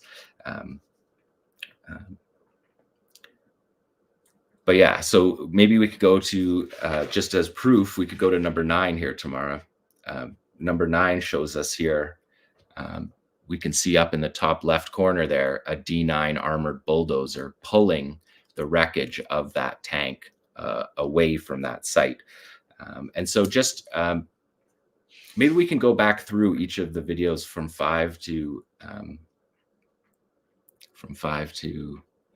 9 tomorrow, because I just want to, while we do that, I'm going to just tell you what the Israelis said happened in this operation, and people can judge for themselves if the Israelis are telling the truth about these operations. The Israeli internal probe suggested that this is what the IDF reported this. 4 were killed on Saturday when gunmen came out of a tunnel in a destroyed building and opened fire at troops carrying out a patrol along the IDF's logistics route in Khan Younis, according to the initial military probe. The operatives apparently managed to flee back into the tunnel. So again, we're seeing fighters return back to their base. These are not martyrdom. These are not martyrdom missions. If we could skip tomorrow, could we skip to number 6? Because I want to just show you what the Israelis said happened in number 6. The Israelis said the soldiers who tried to pursue the attackers noticed that the escape route was booby-trapped and therefore held back. And it's clear in this video that we're watching that the booby trap went off on the soldiers that fled. So we have the initial ambush, which is a shooting ambush. We see the 2 shooters there. We see the soldiers here approaching the ambush, and we're going to cut out the part where the soldiers fall.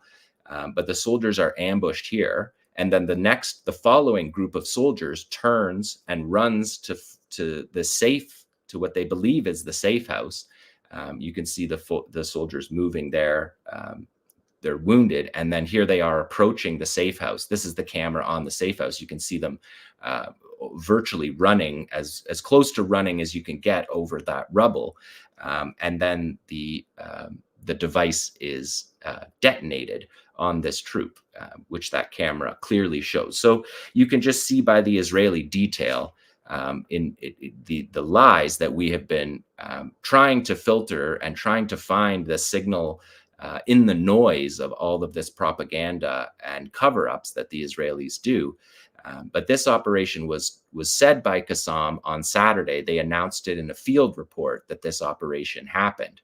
And the Israelis acknowledged an operation. They didn't say where. They just said in the south, where 4 soldiers were killed along a logistics route, and that the attackers fled back into the tunnel. But we clearly see here a much more sophisticated operation and a much more costly operation for Israeli forces. Because we'll remember that the reason, so this is Saturday, this operation.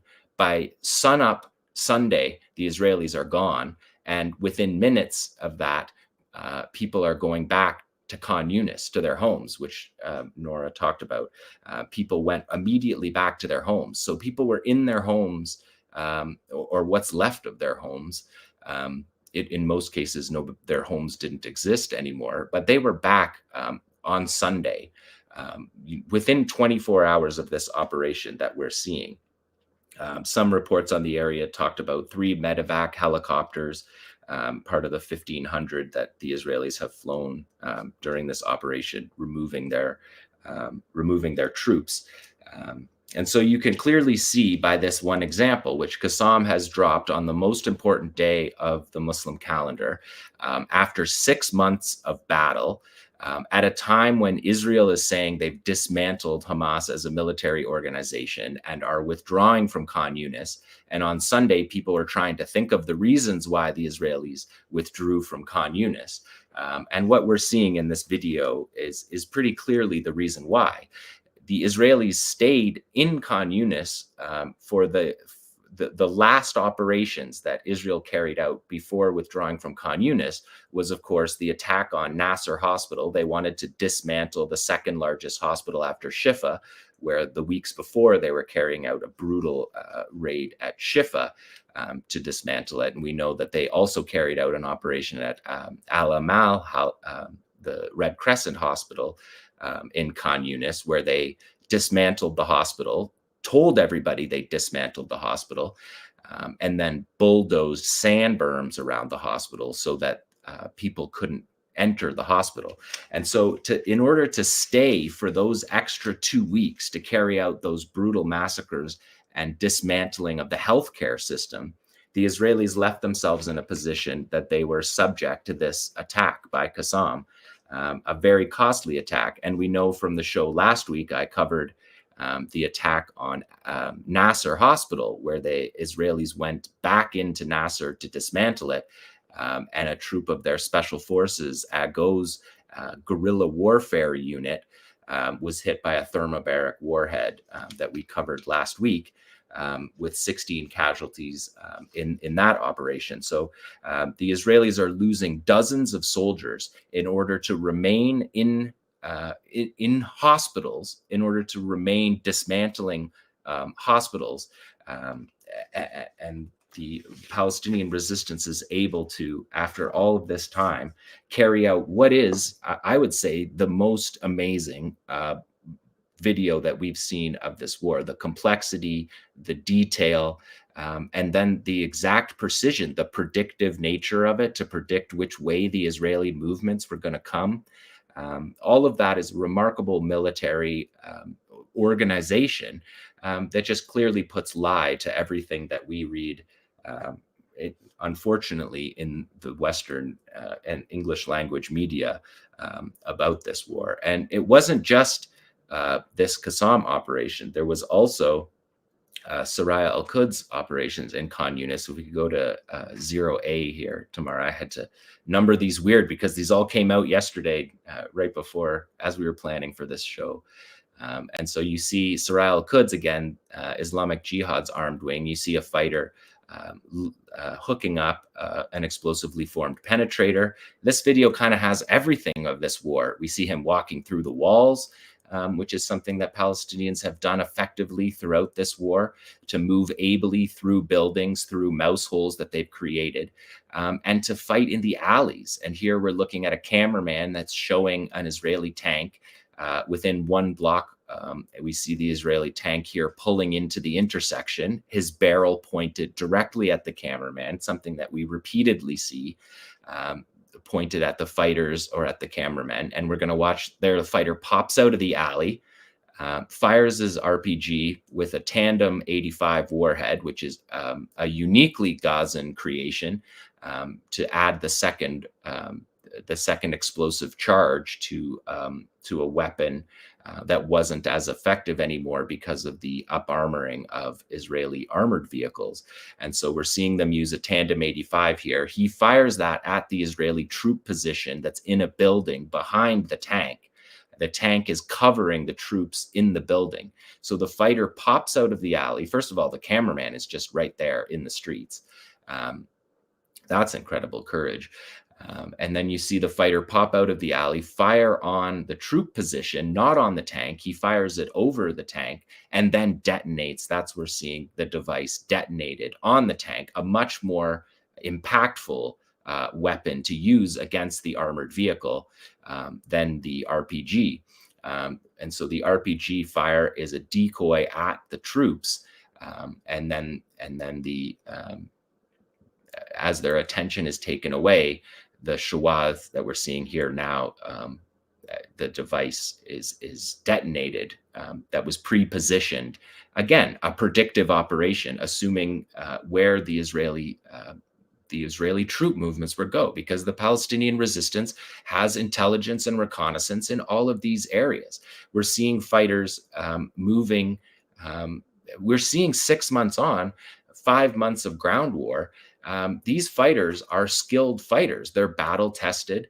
The drones that Ali and Nora and Antony talked about at the beginning as battle tested, as machines, doesn't mean anything in comparison to the battle testing of this entire generation now of Gaza militants, who you can see just moving through, firing and getting back into the alleys, which is something that we've seen throughout this war. Palestinians able to use the geography of the Gaza Strip to their advantage, the indigenous population using it to their advantage, and moving through the areas. Again, because of the way that this operation is planned,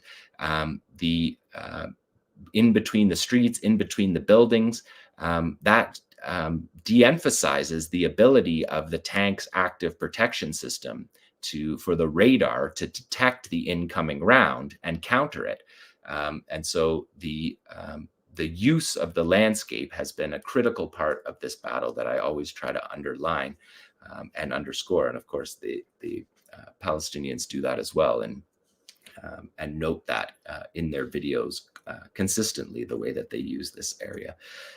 When this one finishes tomorrow, we'll go to B, because 𝐓𝐡𝐞 𝐄𝐥𝐞𝐿 video that they released yesterday, 𝐿 released an 8-minute video, and then 𝐓𝐡𝐞𝐿 𝐿 released this double video, and we're seeing the cameraman, and we're seeing a 𝐓𝐡𝐞𝐿 𝐿's fighter using a 𝐶ASSAM Brigade's Yasin 105, something that we've noticed, and that's the tank right there.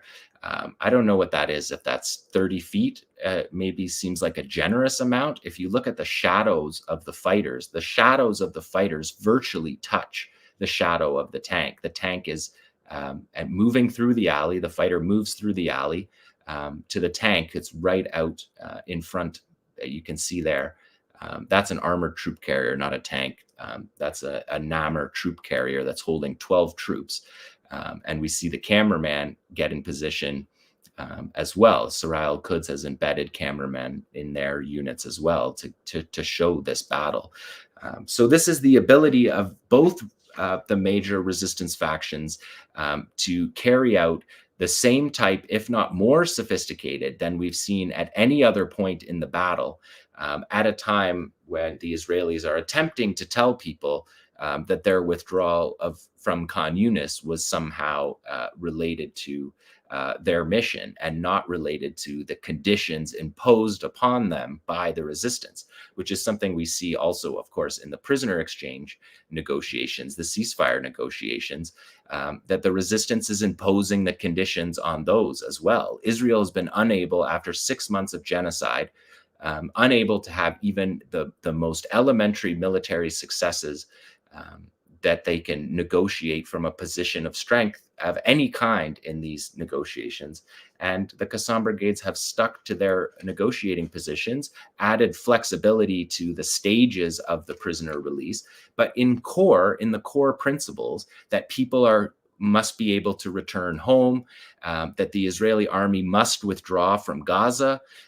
These are demands that have been made by the resistance since the beginning that they haven't wavered on. The resistance has wavered on, not wavered, but has allowed space for there to be a multi-layered exchange so that there doesn't have to be a comprehensive ceasefire agreement made. The resistance has allowed it to be a staged, where it would begin with a ceasefire, but that the prisoner releases would come in stages. So we're seeing that Israel's unable to impose on the battlefield conditions on the resistance, and unable to, because of that, impose them at the negotiating table as well. After we watch this one tomorrow, maybe we can skip to number 2, because there's a couple operations that were going to be the focus of this show before Qassam released the video. And this Soraya Al-Quds video is also a remarkable video that we wanted to get on the show immediately. But of course, there's been operations happening consistently. This is part of the Shifa operation. And this is a fighter looking in the ruins around Shifa Hospital. And you're going to watch, if you look in the center of the screen here, you're going to watch a fighter pop up out of the rubble here in his hoodie. Directly, again, we're seeing another footage of directly staring down the tank barrel, but using the ruins to fight outside the hospital, not inside the hospital. And they point that out in this video. The voiceover in this video addresses the IDF chief of staff and says, the Islamic Jihad voiceover says, we are out here on the battlefield. We're not inside. And this video, I mean, the videos, if you remember back from a couple weeks ago's show, there was videos of literally dozens of armored vehicles being hit on the outside of Shifa, of the brutal raid, unspeakable atrocities carried out at Shifa Hospital, but resistance in the neighborhoods around it. And Israel erased that neighborhood, 1,050 houses, homes destroyed and burned. And of course, as Nora pointed out, more than 400 bodies recovered from the burned out ruins that Israel left here at Shifa Hospital. I just want to note one thing about this is that after the Shifa Hospital raid, Yoav Gallant, the Israeli defense minister, he met with the commanders of the Southern Command, the generals responsible for the war in Gaza. And he said that he came out of that meeting, and his message out of that meeting was that Shifa is an example of the type of operations that Israel intends to carry out in this next stage of the war, as they call it, indicating that they believe that they can dictate which stages of the war that they're in, but that they're actually proud of this Shifa operation. They're militarily proud. Their military leadership, their generals, they sit for photo ops and brag, and they did all through the Shifa operation, that this is a model for the way that they want to fight these wars. We remember back in November during the first Shifa hospital raid, it was an avalanche of lies that we had to deal with about whether there was command centers and tunnels, and whether Yahya Sinwar was going to come up from the tunnels and surrender like Seymour Hersh said that he was going to do. All of that stuff is gone. All of that pretense is gone for this Shifa massacre. And now the Israelis are proud of this second Shifa operation that is just an appalling war crime that will be one of the, if not the first, of the war crimes trials that Israel will attempt to avoid, but will surely this kind of information. Israel has left such a digital fingerprint on all these operations that they believe that there's impunity lasting indefinitely, and they're trusting that. I don't believe that's going to be the case, but we'll see how the future unfolds. So Tamara, can we go to number 3 after this one? So this is an operation. This is the first ghillie suit. This is the ghillie suit sniper team. A ghillie suit is a camouflage suit that the snipers wear to blend into the landscape so that they can stay in a dangerous position. This is in the buffer zone. We're looking at an anti-materiel sniper rifle here, like the Al-Ghul. It's an Iranian Saeed 50 cal.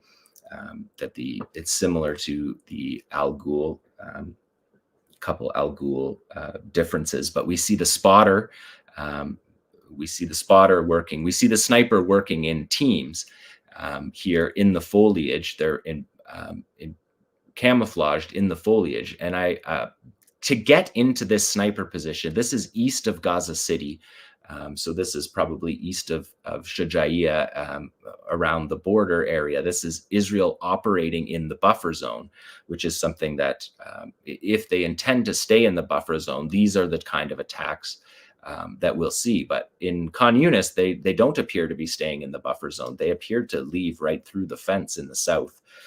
So it's unclear if they're going to stay in these buffer zones. They have left troops along that Netzarim corridor that we've also described on previous shows, which is the corridor that divides the north from the south and is the way that Israel is intending to split the Gaza Strip and prevent people from going. They have, since the beginning of the war, prevented people from going back to their homes. And we speculated that the American pier may connect to that corridor. The Israelis have withdrawn from all of Gaza except for one brigade that they have along that corridor. And the resistance reports that we've gotten are that as soon as that happened, that corridor has been under constant attack. And also worth noting about the Khan Younis operation, when the Israelis left Khan Younis, minutes after they left, their Iron Dome air defense system was knocking down rockets fired from Khan Younis. And they also left the middle camps area, and rockets were fired from the middle camps area. As a signal, that's message sending from the Palestinians more than it is an attempt at military efficacy, just a proof that Israel's not able to accomplish even its most elementary goals, which is to stop rocket fire on the communities that are evacuated. Israel's communities in the south are still evacuated. People have not gone back to their homes. They're living in hotels, and they're promising in these interviews from the hotels that they're not going to go back to these communities until the rocket fire stops. The presumption was that this genocide would have an impact on that rocket fire, as well as on the military organizations. And of course, neither is true. Because the rockets aren't actually fired by the Qassam brigades in these cases. They're fired by the smaller groups. Israel hasn't even been able to dent the rocket units of the smaller guerrilla factions in Gaza, let alone the apparatus of the Qassam brigades, which links its rocket firing positions to tunnel positions. So important to just point that out there. And I want to move now to Lebanon. Maybe number 10 here tomorrow. I believe it is, yes. This is a Cornet strike on I wanted to throw this one in. This is a Cornet strike on Israeli surveillance position that they had put up. Israel has been afraid to fix the surveillance positions that Hezbollah has hit along the border, and so they put these makeshift surveillance towers up from the towers that had been previously knocked down by Hezbollah. And this is another one of their Cornet strikes, hundreds of them throughout the war, that destroyed that surveillance position in pretty spectacular fashion. I just wanted to throw that in. They show that from a bunch of different angles. But if we could just go to number 11 here tomorrow. This is drone footage. This is a qualitative upgrade in the battle in the north. Hezbollah has downed Hermes drones. This is a Hermes 900. This is the flagship 𝐓𝐡𝐞 drone of the Israelis. This is the killer drone that wreaks havoc and rains death in Gaza. And increasingly in the West Bank, we're seeing them used as well. These are killer machines that Israel has had air superiority with throughout its drone history. But we're watching here footage from Hezbollah showing them tracking this Hermes 900 drone and showing footage of it being hit there. For people listening, we're watching thermal camera imaging of the drone exploding in the air after being hit by a missile. And we can see the drone here. We're watching it fall out of the sky. And we'll watch this fall out of the sky for quite a long time, which again indicates that this is one of their high altitude drones that they believed were unreachable. That Hezbollah, we've been waiting to see what air defense systems Hezbollah has. They haven't revealed them in totality. And in this video, we saw just before that drone was hit, we saw Hezbollah edit out the part where it would indicate what missile was able to down this Hermes drone.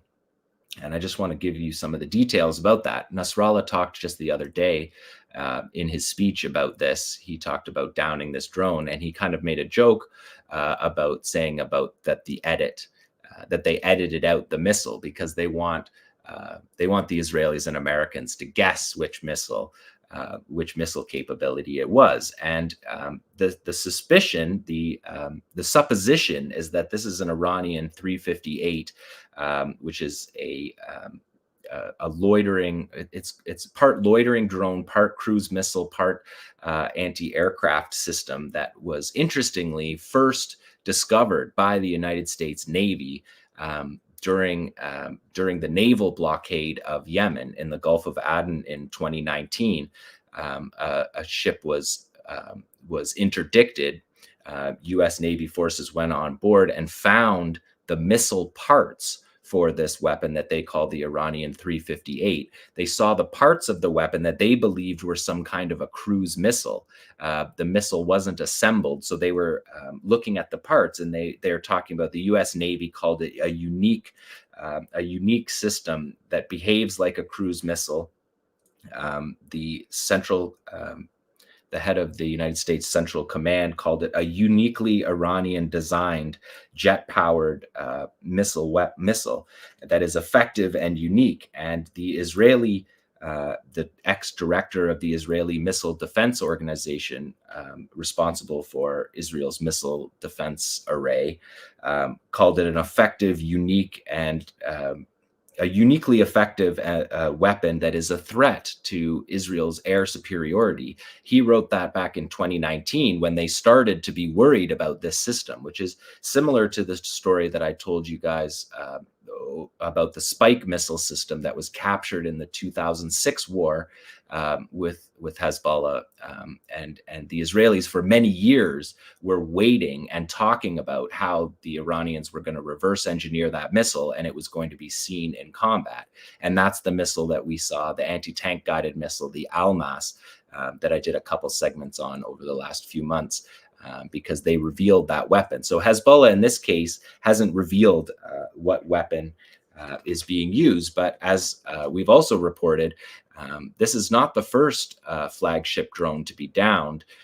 Ansar Allah has been able to down at least 2 MQ-9 Reaper drones of the United States, and the U.S. believes it was with this missile system as well. So we're seeing the ability for Hezbollah to defend against Israeli drones. We've been kind of watching this for a few months because the Israelis don't talk about it, but the Israeli analysts have been trying to figure out if the Israeli air defense systems are bringing down these Iranian 358 missiles. The Iranians call it a soccer now that it's been acknowledged to exist, but in 2019 when it was found, they hadn't admitted that the weapon existed. So the Americans found the weapon that we're seeing down this drone, presumably seeing down this drone. The Americans found it in parts, which also indicates something about the Iranian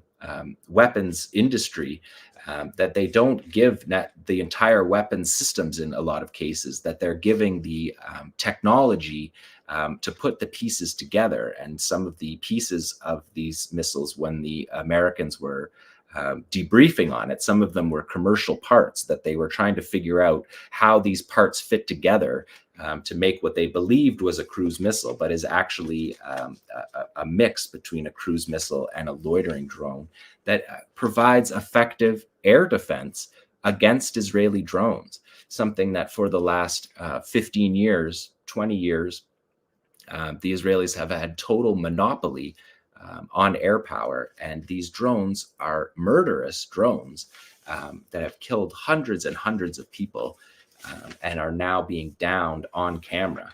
And Hezbollah told us that they showed us that video of the Hermes 900 being downed. Whereas they didn't show us 2 weeks ago or a few weeks ago, when Hermes 4500, part of the series of Elbit drones, was downed. Hezbollah didn't release a video showing the downing, and Nasrallah said in his speech the other day the reason they didn't do that was because it was day and there was many people's cell phone cameras showed the downing of the drone, so they didn't need to release the video. So just to tie that all together, Nasrallah is indicating that these videos are used in particular situations. 𝐄𝐥𝐿 indicated that the videos are used in particular situations. The videos aren't all that there is of, they're not showing every operation. The videos just show a partial look at what is happening, and they're used strategically, which videos are released and which ones are not. And this show showed both of both the units in Hezbollah and 𝐄𝐥𝐿, the way that they've used these videos throughout the war to tell us what's happening on the war. So that is the resistance front for today. Those videos were very significant videos that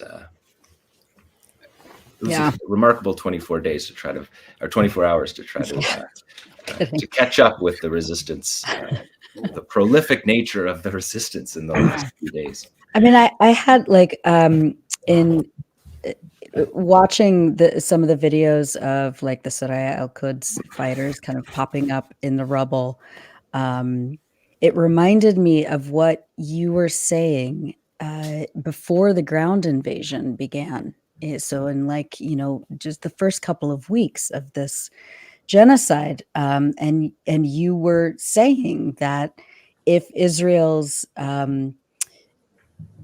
if it begins a ground invasion, while at the same time it continues to destroy, flatten entire neighborhoods, the fighters are just going to use the rubble that Israel has created to their military advantage. And so we've been seeing that for months, but it just kind of occurred to me that that the Palestinian fighters are extremely resourceful, and they have been throughout this entire war. Yeah, and that just the destruction serves no military purpose. Absolutely, it's military vandalism. It makes it difficult for their vehicles to drive around. It breaks the tracks on their tanks, and so even if you were to look at this war from an Israeli perspective, the wanton destruction is not militarily helpful, and the Palestinians have consistently shown us that they're able to use to destroy buildings. And we've watched over these months, watched them leave messages for people in their houses that were used. And so I don't know if we feel the need to say over and over again that Israel's not achieving its military goals, because their military goal may have just been the genocide. That may be the ultimate purpose. They believe that they could have some military successes, and now we're going to see that unfold in Israeli society, because nobody believes that. Nobody believes, even in Israel, that there's successes. And I certainly believe that destruction and killing was the unstated goal. It was a goal, but it was the unstated goal, as was ethnic cleansing. But they were not the only goals. I think they really thought they could go in and in a couple of weeks destroy Hamas and rule Gaza. And I think it's significant. Remember how many day after plans we've heard over the last 6 months. We're going to impose a buffer zone. We're going to be ruling Gaza directly. We're going to be doing this. We're going to be doing that. None of that has happened, even in the north, which they have significantly emptied out. They haven't, contrary to what some people believe. I mean, there's still hundreds of thousands of people in the north, and Israel can't rule over them. But a couple of reactions I have, John. I mean, that analysis was tremendous. I mean, it would really complete the picture for people to see the ends of the videos, or at least the parts of the videos where those soldiers are. I mean, there's no putting no sugarcoating it. They are massacred. And you see that in the videos We can't show it. People can find that online. They can probably find those complete videos on your Twitter/X page, Jon Elmer, JONELMER. And there are other sources, which of course you post for analytical and journalistic reasons, which are entirely valid. But again, that's something we can't show. But a couple of things that I think are significant that you mentioned and that I want to mention. I mean, one thing, we were talking earlier with Antony about artificial intelligence and these supposedly sophisticated systems. And you see the Qassam commanders and fighters planning out this operation with pen and paper, which shows that, you know, all the artificial intelligence in the world cannot match real courage, real planning, real understanding of the terrain, real human intelligence. And so that's one contrast. The other point you made, you mentioned that the Qassam fighter in the narration of that long video from Qassam mentions Laylat al-Qadr, which is observed by many, not all Muslims, on the 27th of Ramadan, and it's considered to be a particularly auspicious and revered night, and a night on which, you know, it's Muslims believe that this is the time that the Quran, the first verses of the Quran, were revealed to the Prophet Muhammad. So, but consider how Qassam marked this holy occasion with a video showing its fighters attacking occupation soldiers. To borrow the term of President George W. Bush, evildoers. They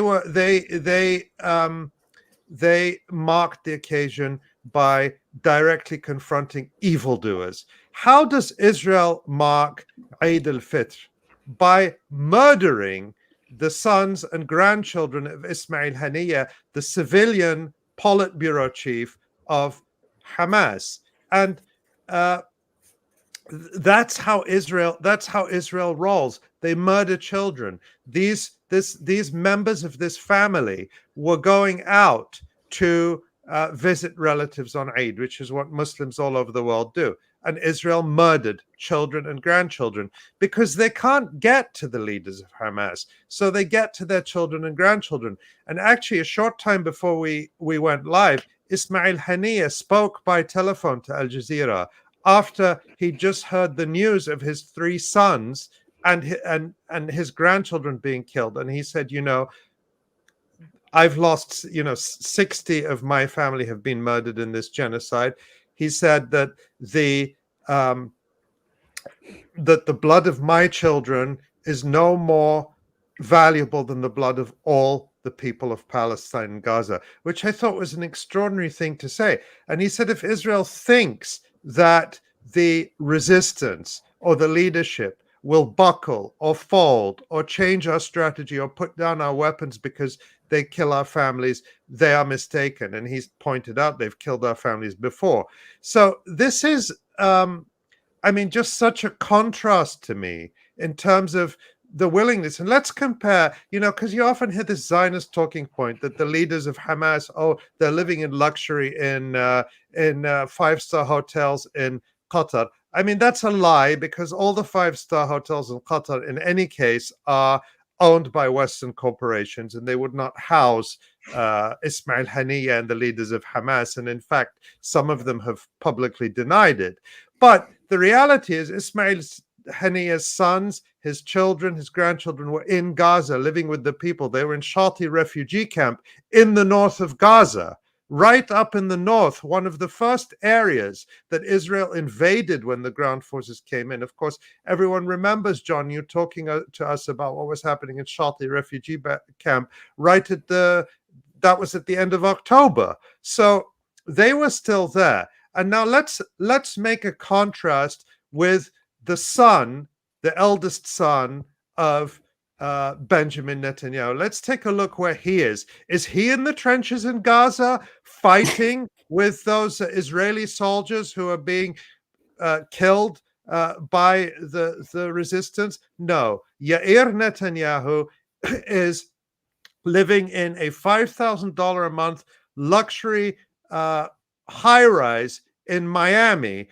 with bodyguards costing hundreds of thousands or millions of dollars paid for by Israelis. Let's scroll down, Tamara, if we can, and look at some of the photos of what the son of Benjamin Netanyahu is doing. So this is what Benjamin Netanyahu does.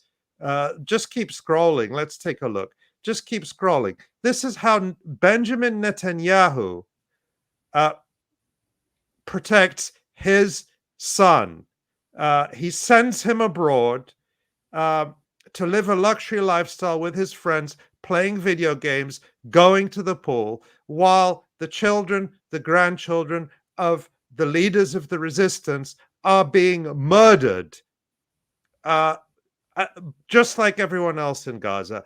I just think it's an extraordinary contrast that tells you the difference between the people of the land, the people who are from the country, who are willing to defend it. And we've seen, nobody in Gaza asked to be in this situation. Nobody wants them to be in this situation. They don't want to be in this situation. They want a ceasefire now. But they're not willing, and this is the consistent message. It's the message I was getting from friends and colleagues in Gaza this morning when we were exchanging messages for the Eid. They say, we will not be defeated. And they say, inshallah, next year, next Eid, we will be celebrating victory. That, I think, is, and it's important because it's so easy to misread. It's so easy to misread the mindset of Palestinians as a whole and of the resistance in particular, to think that if all of the murder that Israel has perpetrated until now has not broken people, if they think that murdering the children of Ismail Haniyeh will do that, I think they're just completely deluded. Yeah, and I don't know if I pointed out there was such an avalanche of things to say, but in the beginning of the video, in the planning video, you can see how skinny the fighters are. You can see that they are part of the starvation war that Israel has carried out. When they say they fight in the same trench as their people, which is what made me think about when you said about Haniyeh, you can see in that video that they're clearly suffering the same the same end of this starvation as a weapon of warfare. It's basically the only successful tactic that Israel has been able, military tactic, that they've been able to carry out, is to starve children. And the fighters are living in the same way. And I think that it's just a little thing that's in that video. But as soon as I saw that, you can just tell, you can see that they are actually fighting in the same trench.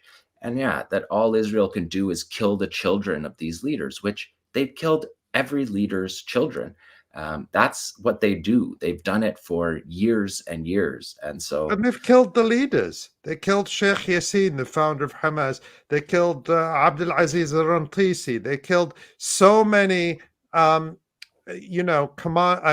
they claim they've killed like 5,000 deputies of deputy commanders of the military wing of Hamas. Like, how many over the years have they claimed senior figures that they've killed? If we just take their word, sometimes more than once. Sometimes they kill the same person. They kill the same person 3 or 4 times, right? And it's never. And the resistance has only got stronger because the resistance is a reflection of the will of the Palestinian people to be free, to be liberated from this great evil that is supported by the United States, by Germany, by Europe, by some of the Arab tyrannies in the region, although they're minor players because they're client states just like Israel.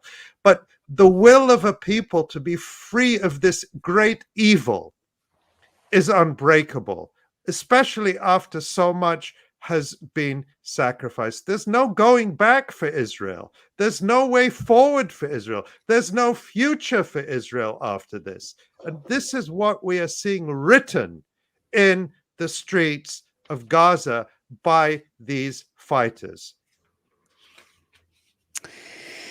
Absolutely. Is there anything else we wanted to discuss before we go to comments and taking a look at the site? All right. Yeah, let's go to some of the comments. I know a lot of people were watching from all over the world again. Asa, what can you tell us about that? Well, there was a bit of a debate in the comments about the Hermes 900. If we could, let me see. There was a debate on the value of it, and I did find a Jerusalem Post article which said it was worth $10 million per unit. So there was yeah, there we go. Thank you, Tamara. Israeli drone shot down by Hezbollah is worth $10 million. So there we go. There's that. Yeah, just one thing on that. Of course, John made this point, but I think it can't be emphasized enough, which is that Israel has always, and the United States, by the way, the Western powers in general, have always compensated for their military weakness on the ground with dominance in the air. And so I think, I don't know, John, if there's more to say about this. I'd love to hear your view. If the loss of that dominance, or the fact that until now Israel has been able to rule the skies over Lebanon unchallenged, how significant is this strategically?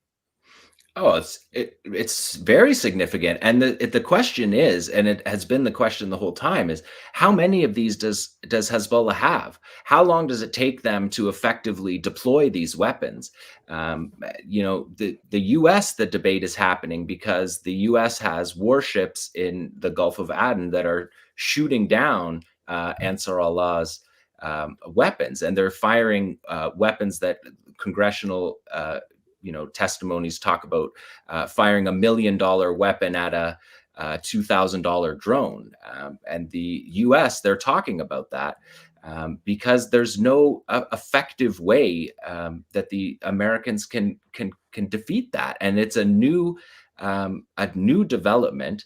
And the question is, in the North, it's a different question because it's not an open war in the North. The question is, how many of these units does Hezbollah have? How much air defense capabilities does Hezbollah have? We haven't seen even a fraction of it, but these are indications. And if you want to know from the Israeli perspective, they think it's a big deal. They've been watching this for months. When the Iron Dome goes off, or David Sling, or their Patriot systems go off and are downing weapons, they're trying to figure out what weapons they are, because are they ones that are qualitative upgrades that will change the dynamic in the sky? The ability to down these drones, the ability for Lebanese to have air defense systems that can deny access to these these Israeli drones, because that's what it does. It's an area denial weapon.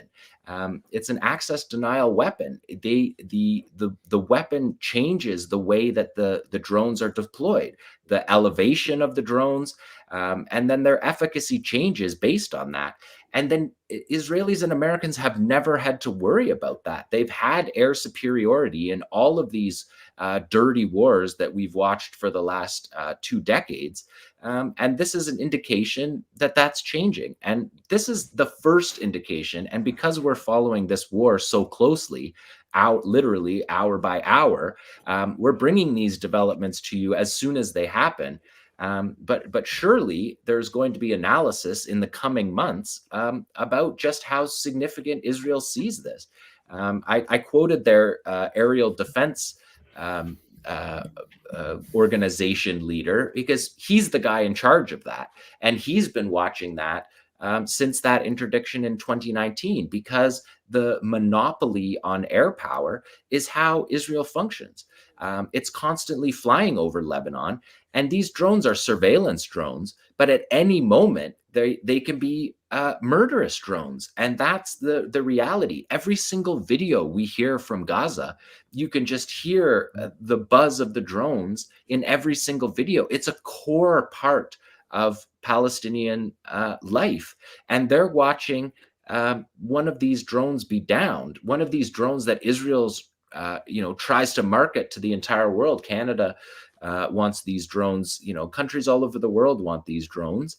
And they're being shown to be defeated by uniquely Iranian inventions that it's not clear how many there are of those. Iran doesn't say we have 1,500 of these weapons, and we have 1,499. We don't know that, and Israelis don't know that, but they're waiting for it. They're waiting for that to change. And the drones have been very costly used against Hezbollah as well. And so that's why I cited those previous interceptions that people believed was the 358, because the drones have been deadly for Hezbollah fighters and civilians, of course, in Lebanon. So this is a major change. And the use of that anti-tank weapon that we saw, that's a major change. Those are two major developments that if a war in the north were to break out, then we would talk about that all the time, because the war in the north is governed by rules that if Israel were to open that front for real, those rules would go away, and we would see the array of weaponry that Hezbollah has built up over the last 2 decades, since the 2006 war, that we can guess about and we can extrapolate what they have, but we don't know. And so these are significant developments for sure. I mean, just a few days ago, and I think you mentioned this, Hassan Nasrallah talked about the red lines that if Israel crosses. Can you talk a little bit about that? And what Israel called the downing of the Hermes 900. They called it a red line. Yeah, which is just like, we try to not bring the absurd stuff, but that it just gives you an idea of. I guess the air defense missile that Hezbollah used was not told that this was a red line. It perhaps didn't know. For a country that's carried out these atrocities that make us all, we're all on this show trying to hold ourselves together so that we aren't just, we're enraged by what we're seeing. The crimes are so brutal, and then to call the downing of a drone a red line, I just think that really does. I'm glad you mentioned that, Nora, because it really does just it tells you where that state is and what's in their minds and how they view this world. And so bringing these resistance accomplishments, I think, are an important part, but they're an important part of the record, right? I didn't report that 𝐓𝐡𝐞 operation on Saturday. I cross-checked it. I vetted it. I go through the Israeli reports. I try to figure out those details that we're bringing to you in the moment. In the coming months, when people have time to think about these things, if this war ends, Israel's promising a war in the north. And so this might just be a foreshadow of that. I mean, it's hard for me as an analyst to believe that Israel, we don't want to predict the future, but the failure in Gaza doesn't indicate a country that is about to go marauding around the Middle East. But, we don't want to predict, because there's so much information right now that doing prediction just doesn't seem like the best method. But they're losing the war in Gaza against people who aren't connected by a land corridor to Iran, who don't have Iranian military advisors on the ground, who haven't been, there's a lot of logistical reasons why the Gaza Strip's blockade is particularly devastating. They don't have access to universities and medical systems outside of Gaza. They also don't have access to these kind of weapons in the way that Hezbollah does. And so the idea that this is a unique weapon that Hezbollah is only going to use at one moment, That's not what we're seeing. We're seeing the beginning of a new phase of Israel's drone warfare, which has just been a criminal 20 years of crimes carried out with these weapons. Absolutely. All right, let's go to some more comments and maybe some questions from the audience we can answer. Let me take us through some of the countries that viewers were joining us from today. Rodell says Jamaica stands with Palestine. Thank you, Rodell. Let me see. Maggie and Alexis in Exeter, UK, the Bronx, New York City, Northwest Arkansas, Budapest, Milano, Italy, Kalamazoo, Michigan. Thank you, Ruth. Greetings from Germany, Quebec, Canada. Hello from Scotland, Barcelona, Spain. Good evening from Greece. Hello from Stockholm. Thank you very much. And thank you, everybody who wrote in from around the world. It's nice to see all the different countries that viewers. And let's say hello to our friends also in Australia, New Zealand, Japan, China. We have viewers there. We have people who contribute to us from there, but generally they're not watching live because of the time difference. So when you do see this, we just want you to know that we also appreciate you watching. I know they write to us and they watch it when it's not live, but just to remember them as well. Yeah, for sure. And to say thanks for writing us. We see your messages and appreciate them. We really do. We really do. And it helps. And I feel guilty a lot of the time because I get wonderful emails from people and I try to reply to as many as I can, but I can't always. But what people tell us about how they are involved in solidarity, the kinds of things they're doing in their local community, just the words of encouragement, the way they are touched by many of the stories written by our colleagues in Gaza, or some of the appearances, like, for example, last week when we had Abu Bakr on live from Gaza. Those messages mean so much to us. And so we can't say, I think we don't say thank you often enough, but we can't say thank you enough is what I want to say. Yeah. We second that. Yeah, for sure, absolutely. 100%. And Maria says that Nora is better than NPR. God, I hope so. Way better. Oh my goodness. And we got a number of Jon Elmer impressions in the chat too. Which yeah, thank you. I saw a good friend Justin say the same thing. Yeah. It's great. Yeah, there he is. And also, I mean, again, shout out to Tamara, because she is she's the Wizard of Oz. She's, I don't know if that's a good, yeah, I mean it in a good way, but behind the scenes, doing so much before the program, during the program, and after the program, because of course what we do also is many of the segments that appear on this live stream, we cut them into individual videos and put them on our YouTube channel, and those go out to even more people. So again, thank you, Tamara, for doing all of that. Yeah, for sure. Gina makes a good point. She says she's going to Jon's Twitter X/X right after the stream. It's a good point, because Jon mentioned earlier some of the videos have been edited for reasons of not being banned from YouTube, so you can see some of the unexpurgated videos on Jon's Twitter account, but also Jon's Twitter account is probably the best place to see it. Okay, let's see what else we've got. We had a lot of general support, people saying to like the stream and so forth. We had several people saying, mentioning Ali's interview with Professor Mohammed Marandi on Yeah, why that was Iran supports So good. Palestine. It was a good interview.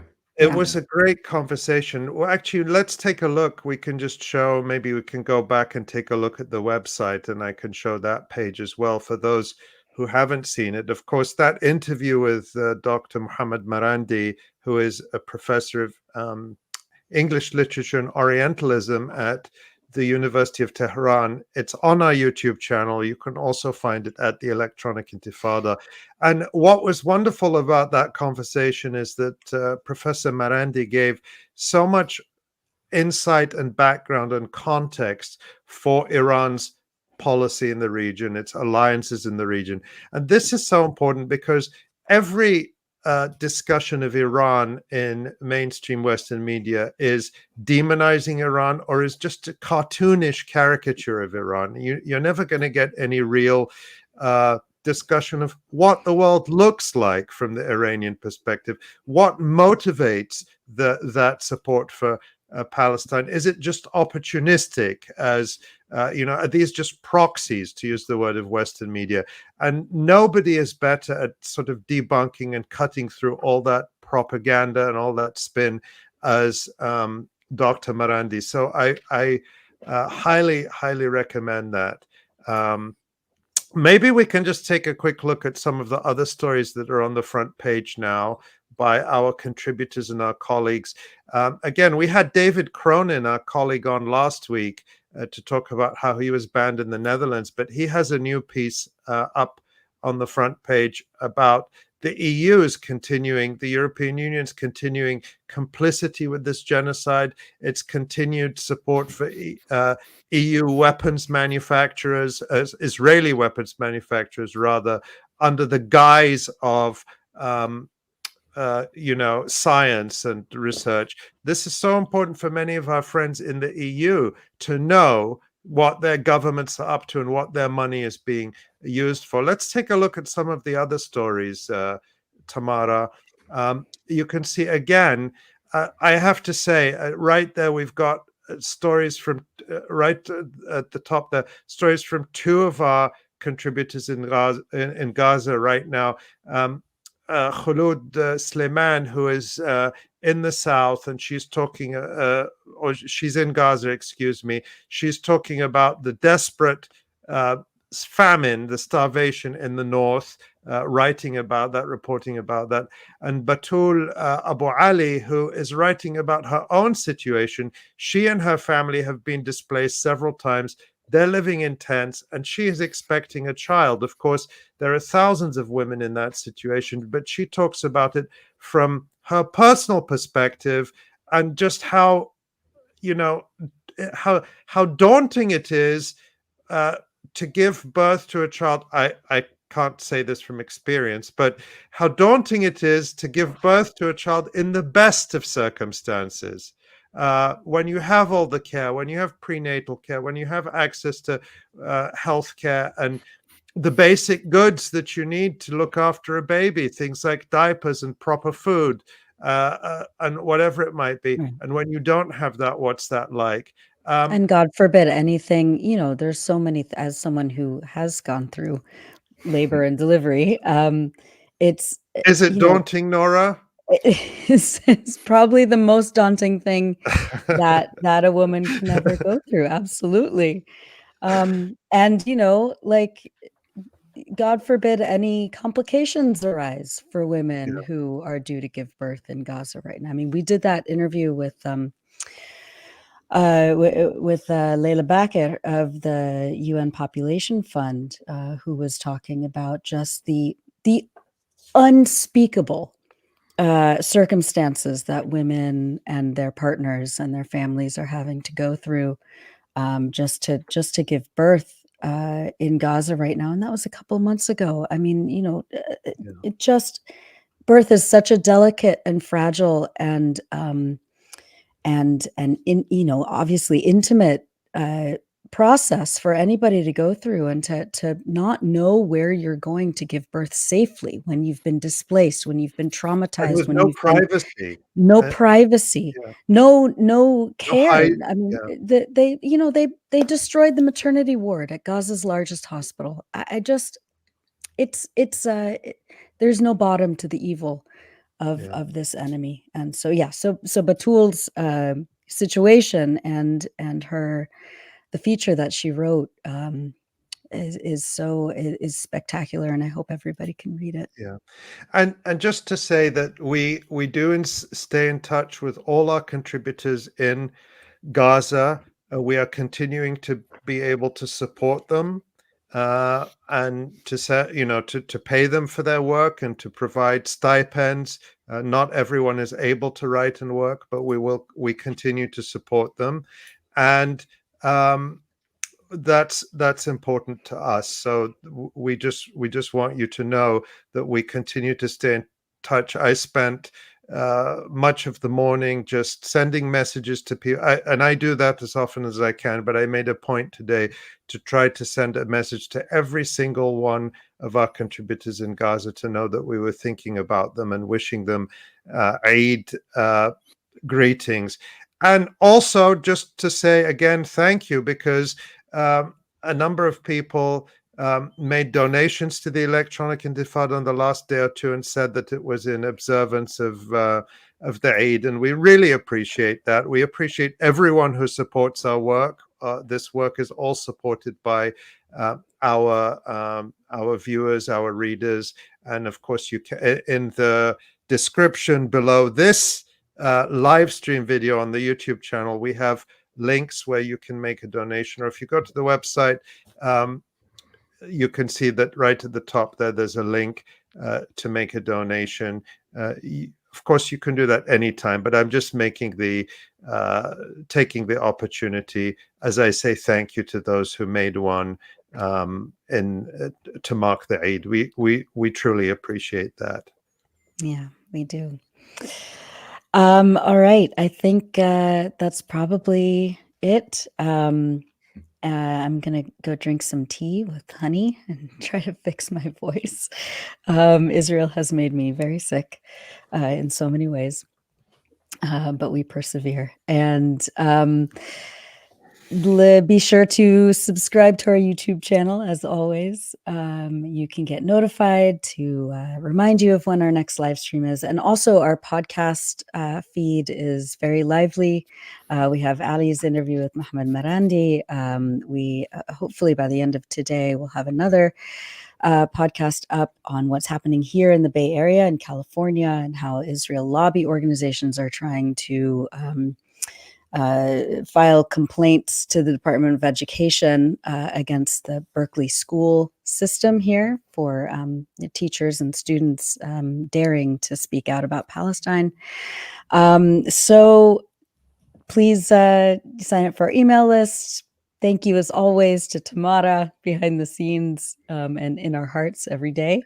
And everyone at the Electronic Intifada. Thanks, Ali, Jon, Asa, Tamara.